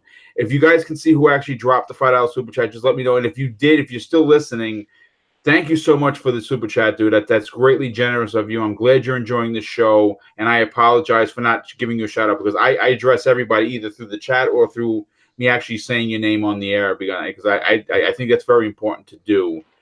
So if you did drop it, just throw your name in the chat. So yeah, I dropped the $5 super chat, and I give you a shout out that you deserve. But thank you so much. Yeah, do you want to continue? But I just wanted to say I needed to go. I gotta kind of get back to work and finish. Oh yeah, not a problem, dude. Listen, thank you so much for popping in. I appreciate it, dude. Hey, no problem at all. Forte, we'll see you tonight. Great show, we got guys. a lot to talk about. Oh yeah, we got a whole lot to talk about. We got a lot to talk about. Yeah, I got some things to say to you, in particular. Tune in 9 o'clock to find out what. Oh, I'm going to be tuning in, folks. That's dinner time by us. 9 o'clock by you, 6 o'clock by West Coast time. So I'm definitely going to be checking that out while I'm having my I've been grilling every day. I know it's not the healthiest thing, but hot dogs and hamburgers, you can't go wrong. Oh, man. You cannot go wrong with that at all. Those hot dogs that I think you shared a picture, and they're ridiculous. Oh my God, they look so good. Why didn't you mail me one? Costco. It's funny. I don't want to change the subject too much, but that's what we did here. To save a couple of bucks, you can't eat out every day. California's expensive. So we all went to Costco. We bought a bunch of food. And we've been cooking every day. Get those Nathans. Yeah. Well, it's been great. But thanks again, Slow-Mo. I do appreciate it. I'll be tuning in to hear this battle that's going to happen this evening. Yeah. See you later, Slow-Mo. Yeah, you guys take care. All right, take care. Now, listen. I'd like Tempest Sun to kind of close this out because obviously you're a tech dude. Obviously, you play a lot of games. You're an Xbox guy, no doubt. And does the Elite 2.0 excite you? Yeah, I bought one for my wife when they first came out. She absolutely adored it. We were big into Overwatch at the time when that thing came out. And the reason this thing's a big deal, and it's the reason why people spend $200 or $250 on SCUF controllers, is the freedom it gives you once you get used to it. There's a learning curve. So I don't want anybody to expect to buy this thing and then 2 minutes later be a pro. It actually does take some getting used to. But like in a shooter, for example, being allowed to have freedom of aiming without having to take your thumb off of the little joystick. Anybody that hasn't experienced that yet, don't knock it till you try it, because it's a huge deal. Like actually being able to keep up that momentum when you're aiming and all that stuff. That's the reason why, or a good reason why, these things are a lot of like hardcore gamers want to buy them. For me, the one thing I've always wanted them to do, or any controller, I don't care what controller it is be allowed to customize the tension of the sticks, the thumbsticks, being able to make it tighter on something like a shooter, like Apex Legends or something like that. Yeah, no, it's important. Oh, it's absolutely important. Yeah, I mean, I don't have the money now to buy one, but as soon as I do, I can just say it's for my wife, and I'll just play around with it. But here, honey, this is for Yeah. you. It's like that's for me. Yeah, but no, it looks cool. I love the rubber grips on the front. I didn't hold the thing, but does that feel? Yeah, dude, it's just nice, dude, because obviously if you've never owned an Elite, some people had issues where the send it in to be to have fixed. That had talking with the people from Microsoft, that was one of the bumper issues and the peeling rubber were two of the biggest issues they tackled, and it felt great. Like you felt like you could never accidentally drop this controller out of your hand. Right. And the other nice thing too is some people had a problem with this, but my wife's Elite, I went out and bought a third-party charger, so not having to do that and have it built in is really cool too. And if it's a USB-C, just the way those plug in too. Like, I know that sounds silly, but just the connection itself feels better. It's not as loose and like you're gonna break this thing. So everything about it looks great. And dude, the tension sticks alone, it's only $20 more, but it seems like way more. They put a significant amount of research and development into this controller. There's just no doubt. Yeah, and you know what? Just as a common point, there's so many rumors that go in and out, and we're like, why didn't Microsoft say this? Why didn't Microsoft say that? Why didn't they come out with this info? Let's not forget this controller with the tension sticks and all that. Dude, this was a rumor from over a year ago. Yeah. And people literally just thought that they were going to can it and not say anything about it. So just because Microsoft doesn't come out and say this, is going on or this is going on right now, it doesn't mean that it's gone forever. So this kind of surprised me when I saw it on stage. I was like, oh, okay. I thought that was dead. I was told, I was told by YouTubers and everything else that this is shelved and they weren't going to go through with this. But here it is. So, I mean, just, they can come out with any info they want to whenever they want to. So. Yeah, no, real quick, we'll move on to the next topic, and we're going to start bringing up some of the bigger games that were there. Xbox Gamer Trev is asking, when does the new Elite release, and that it's going to be in September. I believe September 1st. Yep. So I already have mine pre-ordered from Amazon. I think Forte said he did his today, and I know obviously it could be a nice, maybe a anniversary present for your wife. Possibly for yourself. Sometime down the line. Yeah. I want to talk about Forza. And I got a chance, first of all, to take a video of an actual car a real car made of Lego, which by the way, you could sit in it, real wheels, the whole thing. The outside, the exterior was all Lego. It looked ridiculously incredible. But the expansion coming to Forza Horizon 4, I'm slightly disappointed that this kind of leaked a little bit. Remember, we heard it was going to be Micro Machines, and we heard it was Lego. But there is no doubt that this might be one of the best. This actually could possibly trump the Hot Wheels DLC for Forza Horizon 3. Did anyone get a chance to see it? I didn't get a chance to play it. I'm going to be honest with you, because when you're one person and you're trying to run a content creating site or a channel, when you're working on your own, you can only stand on the line. So you can't get to everything. Some of the stuff I unfortunately missed, like Ninja Theory's game. I got to talk with the devs, got their autographs, but didn't get a chance to play the game because the line was just ridiculous. And I decided to go somewhere else. I wanted to play something different. And I'll start off with Forte. I know that I think you said your kids really like Legos. Mm-hmm. So first of all, are you excited to play the new expansion? Yes, because the one thing I like about Forza Horizon is they aren't they are not afraid to change it up with their expansions. The Hot Wheel one was probably my favorite. This Lego one, it made me laugh more than anything. Yeah. I'm just really excited to just play around with that game. And honestly, it gives me a reason to just play games with my kids all over again, and then play a game that I actually like. I got my kid into wanting to chase after gamer score now. So she's been playing Mortal Kombat, going after gamer score. I told her about this Lego game, and she already likes Forza Horizon. So seeing that this is going to be something that she can, jump in and play in this Lego style, her sister can jump in and play it with her. I just really like what Microsoft is doing, or what Playground Games, yeah, around this game. I think it's a really cool thing. They showed just enough to leave it a lot of mystery for me to wonder what more cars are going to be in this game. And the renditions and the ways that they actually showed the way that they look was just straight out of Lego the movie. And yeah, it sure was. Yep, absolutely. It gave me those feels. So I'm super excited, and mostly just so I can play with family. And that means a lot to me when it comes to just gaming in general. No, that's a really great point, because obviously family is important, and if you can game with them, it makes gaming that much more fun. There's no doubt about it when everybody gets involved. Zemi, I don't know if you're into racers, but they're not scary, so I think you're good. But this Lego expansion, I think it did. I mean, even though we heard rumors, I still think it really got a lot of people excited. What were your takeaways from seeing it actually in motion? I like it. I think it looks very, very, very interesting, really cool. And I mean, I think it's going to add a really new dynamic to the entire game. And for that, I really, really like it. And I mean, who doesn't like Legos, right? Right. No, that's true. But with that being said, I played Forza Horizon 4. Was it 4? I think it was 4, right? Yeah, that's the number. I really enjoyed the game. I played, quite a bit of it, but I think I'm probably done with the game.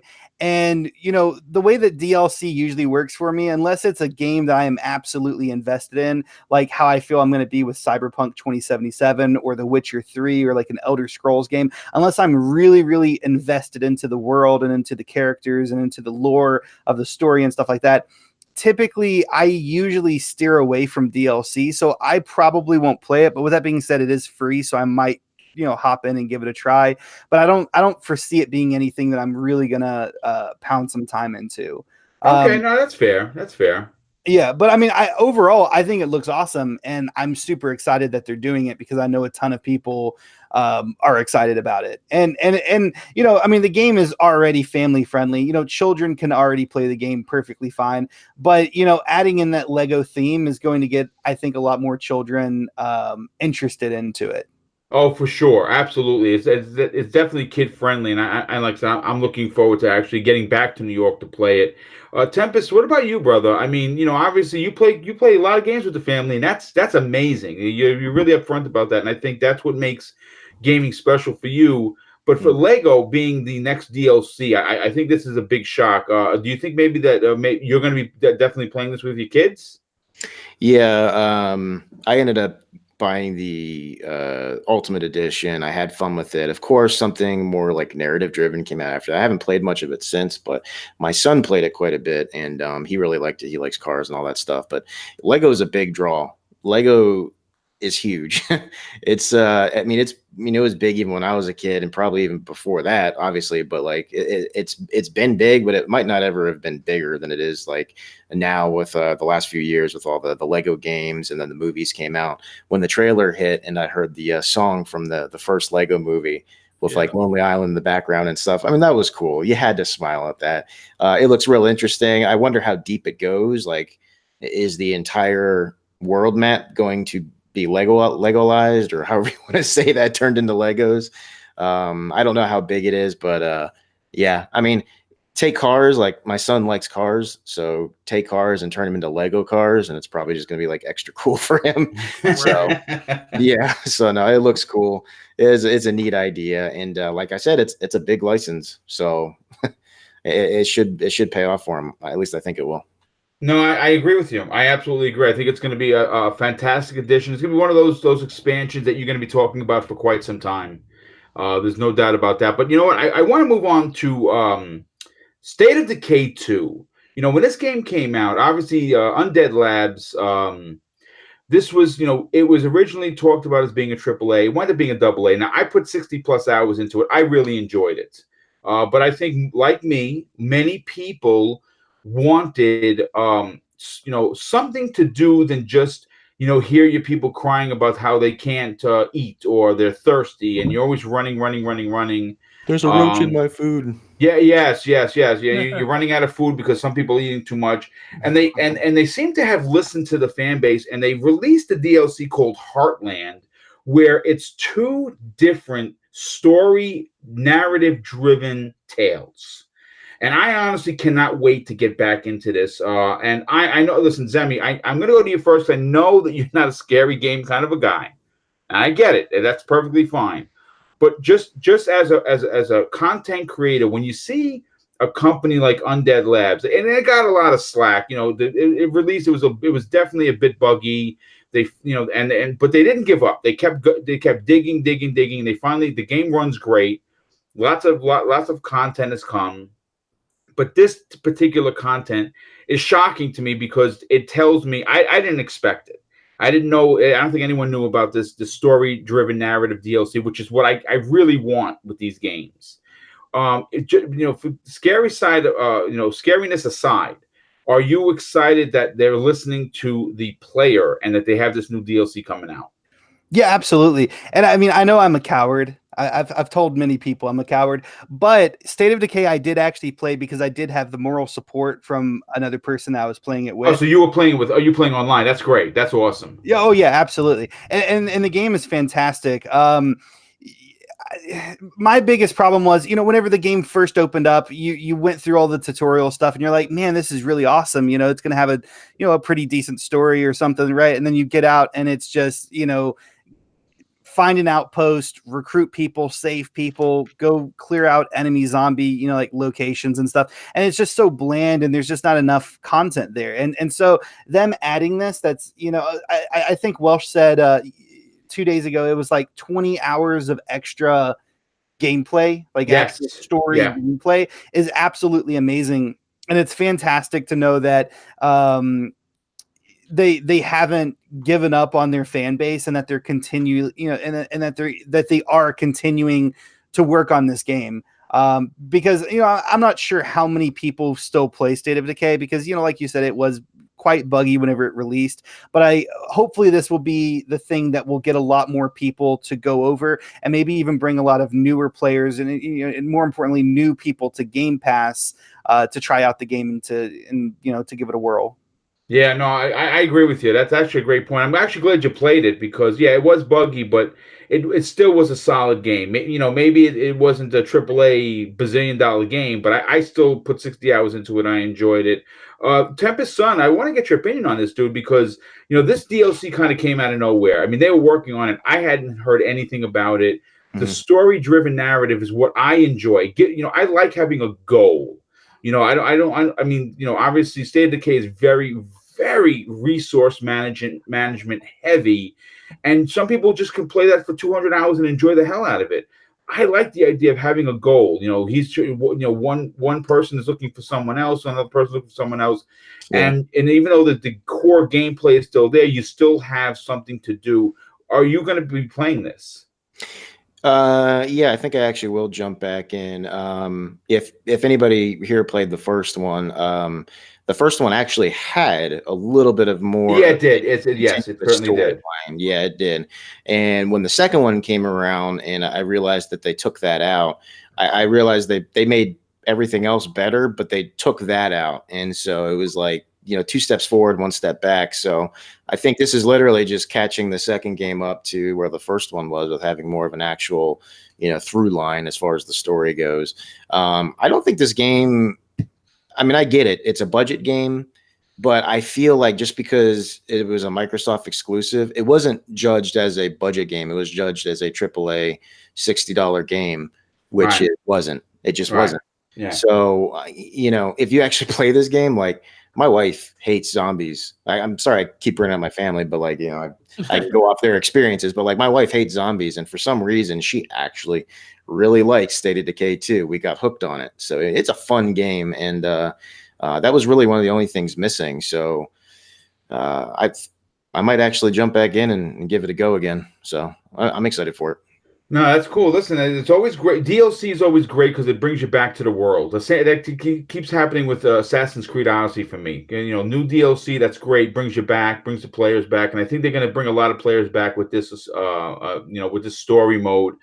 Forte, for you personally, I mean, did you play State of Decay, and are you excited to see that the Undead Labs is listening to what the fan base wants?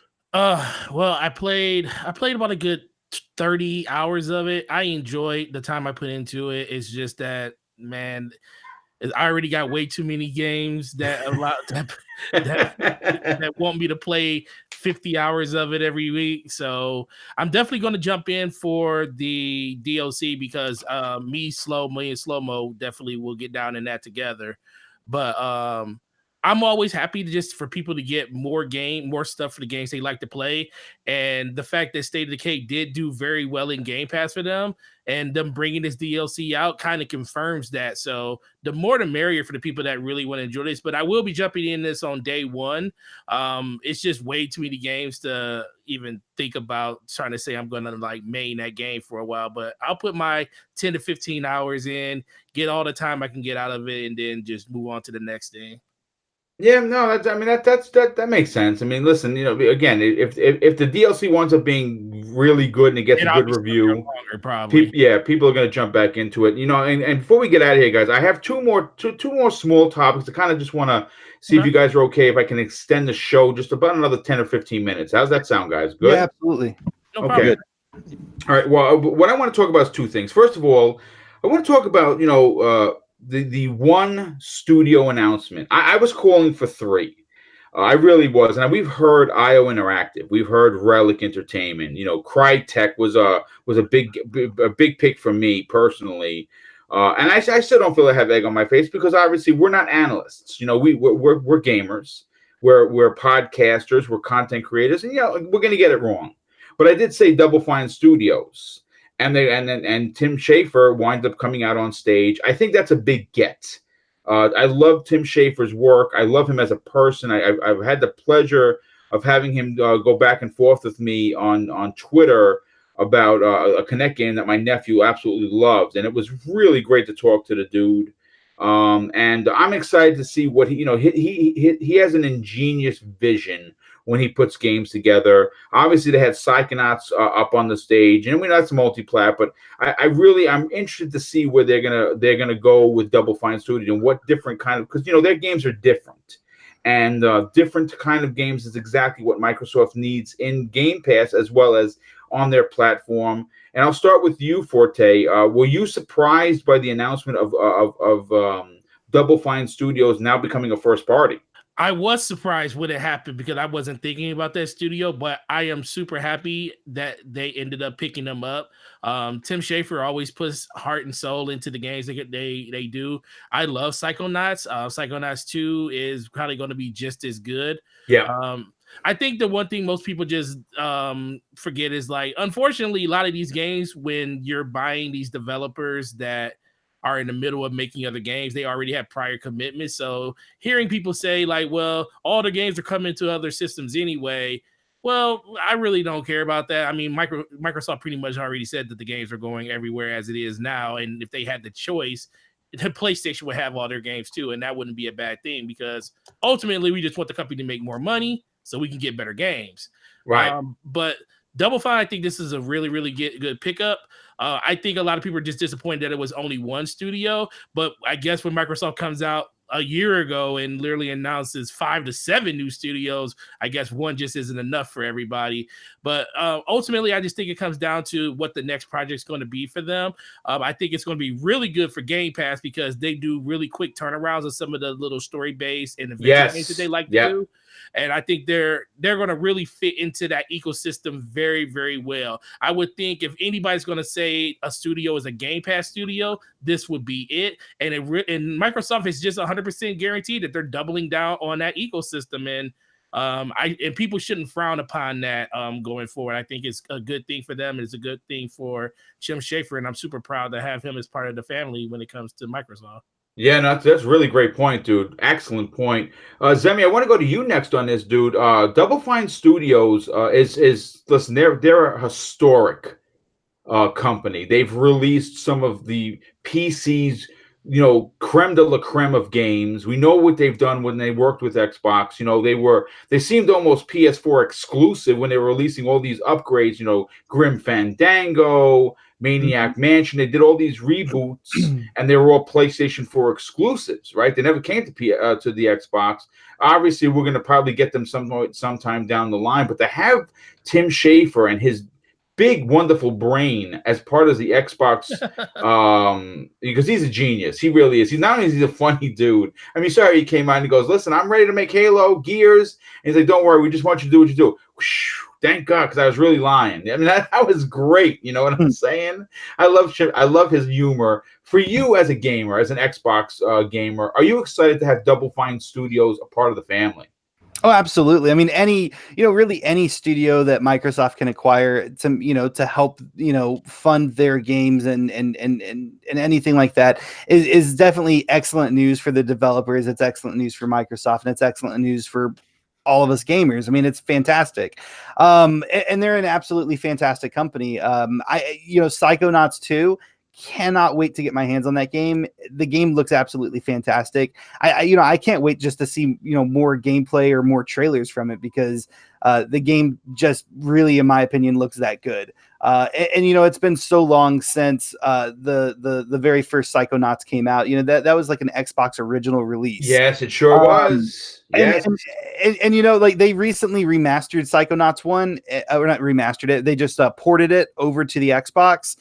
So anyone that hasn't ever played Psychonauts 1, you can, go and purchase it now and play it on your Xbox One, which is fantastic as well.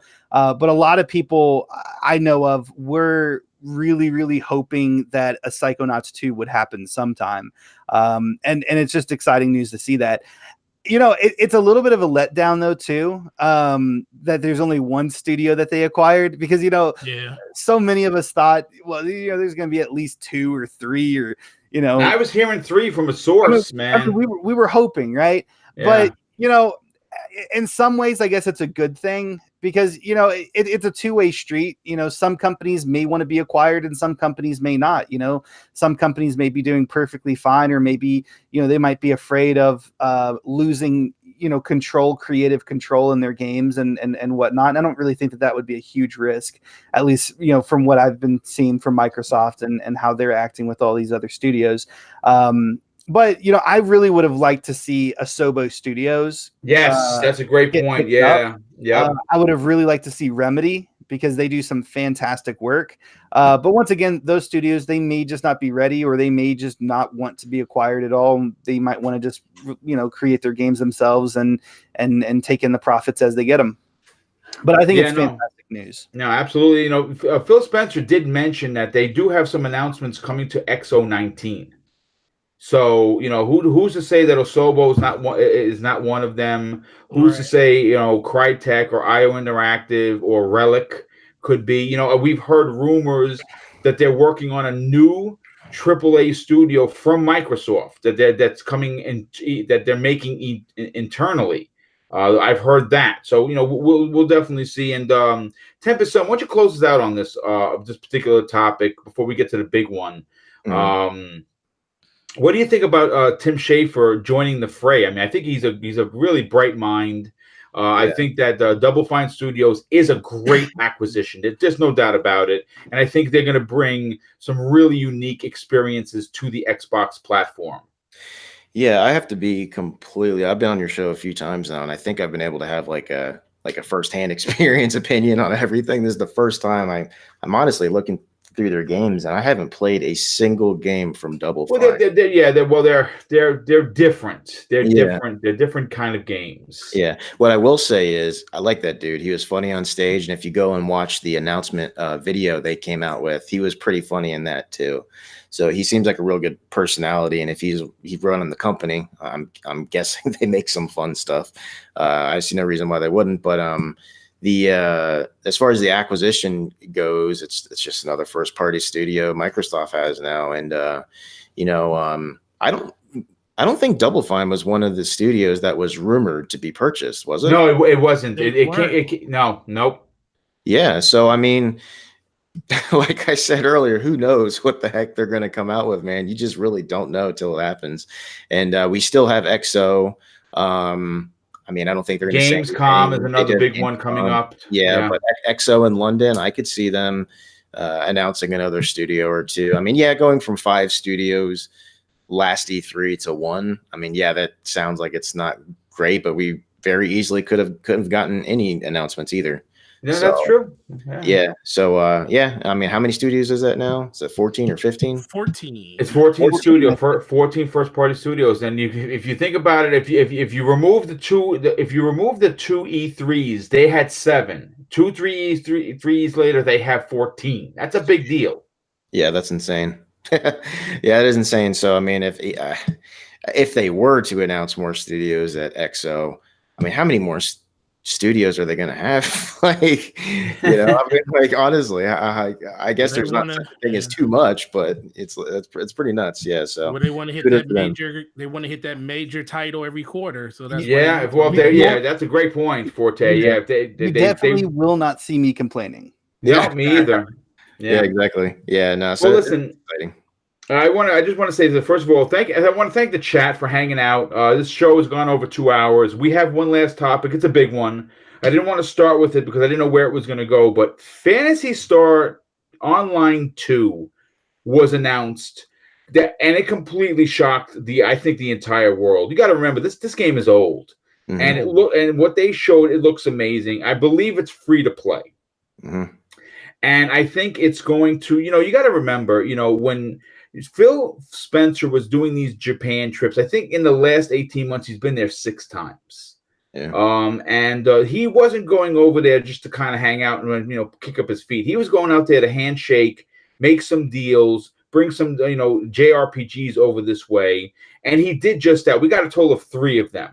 But out of the 3, I think the most impressive for me personally, being a Phantasy Star fan since the old, Master System days, this is a big deal. And Tempest, I know that you got super stoked when you heard I was going to talk about this. I want to go to you first because I think you're busting at the seams to talk about Phantasy Star Online too.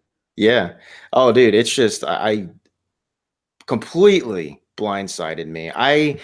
I've played this game a couple times. It's been out since 2012. So it is an older game, but it's an older game that is still played a ridiculous amount in Japan. It's still, I think, the #1 MMO over there, maybe even over Final Fantasy 14. I'm not sure, but it's high up there. People love this game. So, this game is on PlayStation 4 in Japan. I think it's but not here in the States. Yeah. So, I mean, Microsoft of all people, and I'm guessing it's just Phil and the trips that he's making over there. We're seeing the fruits of that labor because who would have thought that it would have came this way? It's going to be cross-play, PC and Xbox, so that's awesome. The player base is going to be thriving just because of that alone. It's free to play; you can just jump right in. And this game is so not everybody's into this type of thing, but this game is so Japanese, man. It is an anime come to life. Like, really, it is. It's very, very Japanese. So if you're into that kind of thing, I've been wanting a game like this forever. I mean, like I said, I've tried to play this game on PC, and you have to install English patches. You have to use a VPN and all this other kinds of crazy crap just to get it going. And then it's still not great because English patch is great, but it's not flawless. So I've been hoping for a Western. I never thought it was going to happen, and so. Hey, in your opinion, how big of a deal is this? Oh, honestly, dude, it's huge. I hate the narrative of I see YouTube comments all the time when anything slightly like Japanese related or just the Asian culture related gets announced for Xbox.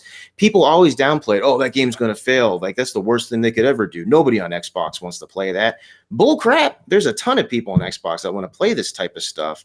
And, if anything, I think that's why some people chose to get off of the platform. There wasn't enough representation from that area over here. And Phil's trying to get it back. And, it's going to be actually Microsoft is publishing it through Sega. But like this deal with Sega, they also have a fantastic relationship with Bandai Namco, and they're one of the bigger publishers out there. Yes, And, that's correct. Good point. This continual relationship that he's building is going to be nothing but a good thing. We are getting a ton of stuff on Xbox. I think it's a huge deal that this is coming. I know I'm personally going to be playing the heck out of it. So it hit me like a ton of bricks, and you can go online and see reactions and stuff. Nobody saw this coming, man. So personally, this is just my opinion. I think it was one of the bigger reveals and things on the Xbox stage. So no, I agree with you. I think it completely took the fan base by storm. Listen, folks, JRPGs are a thing, and guess what? They're freaking good, man. I mean, look, the excitement behind Final Fantasy VII Remake, because it's such a classic game.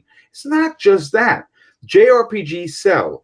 Microsoft's console was really lacking in that department. So, everyone should, if you like these kinds of games, thank Phil by buying and playing them. If you really enjoy JRPGs, tweet on Xbox, at Phil and say, Phil, thanks so much, dude. I really appreciate it, because you have now brought a genre that appeared to have nothing, bare bones on the Xbox, and guess what? It's real. There's a plethora of JRPGs on the PS4. Could be, and that's just one of those reasons why that system continues to sell, because that is a thing. Even though it's not your thing, people enjoy it. Yeah. So that's listen. I knew you wanted to talk about that. I knew you were excited about that. I was very, that excited the crap out of me. It really did. So. Yep. And well, listen, you had great points, and I'm glad you talked about that, about the culture not being represented enough. That's a great point, and I'm glad that it finally is.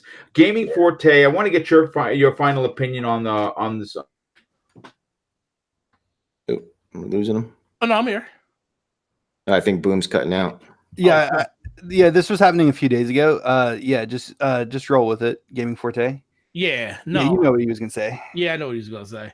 No, I think it was a not a bad thing, not a good thing. It was a great thing. Yeah. I was, man, like I told a lot of people, I loved Microsoft's press conference, and it was not because they just didn't show gameplay and stuff like that. I loved it because they show a variety of games that spoke to me and a lot of other people out there.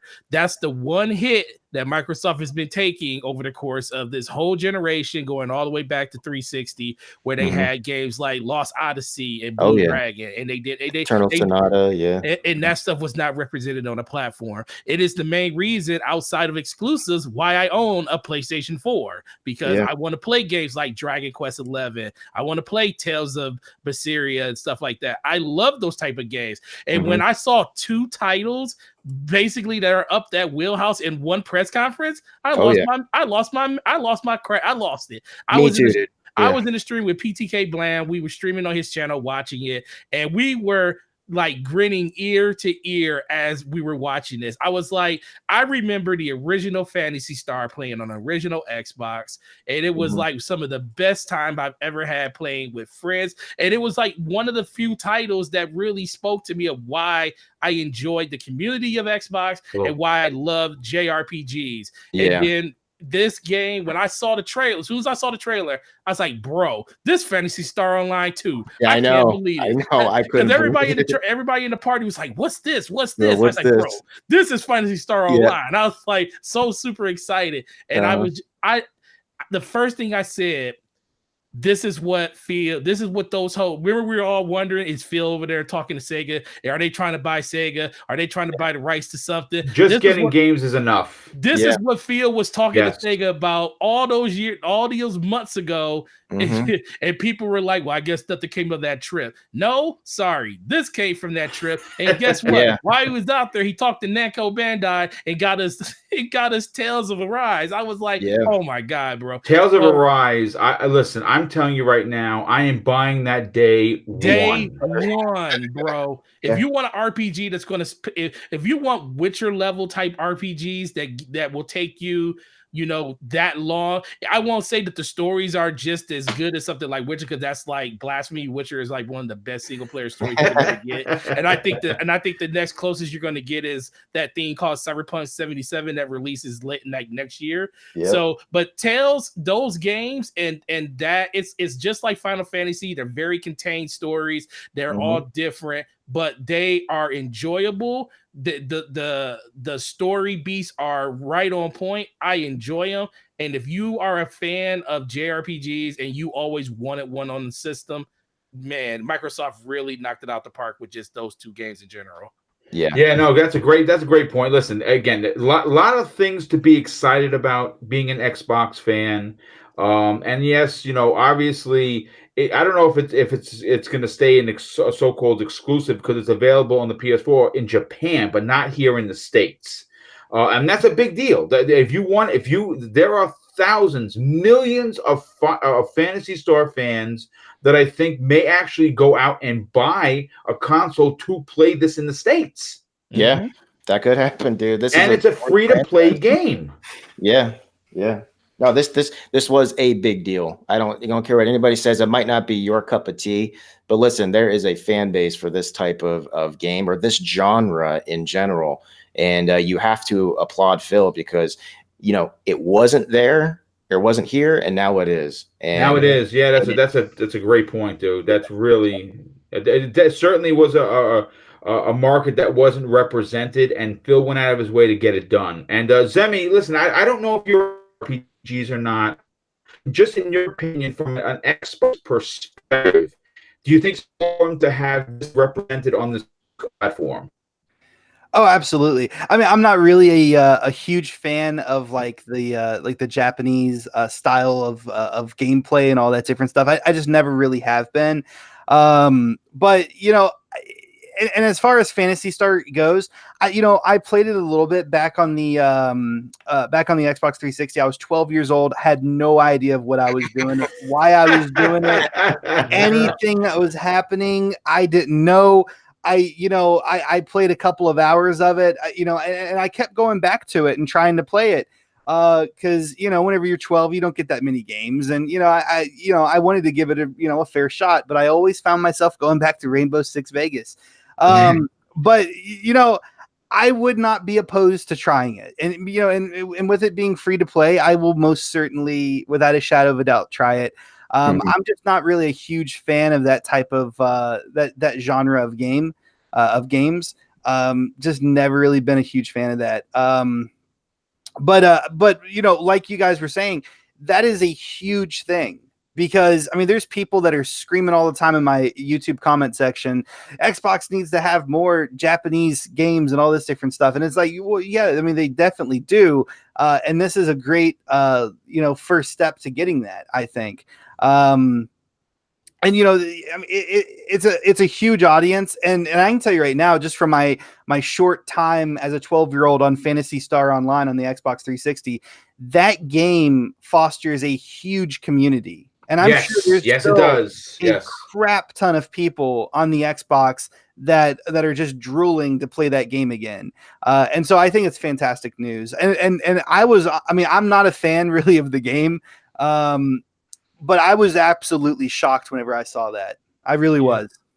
Yeah. I don't think you're the only one. I think everybody on this panel was taken aback by this. This was one of those announcements that they were able to, keep from leaking. I'm so glad it didn't leak. And you know what? I think when this game releases, it's going to bring a different type of gamer towards the Xbox platform. If you are a Phantasy Star fan, and there are millions of them out there, this is a big W for the Xbox platform, and more importantly, a big win for Phil himself.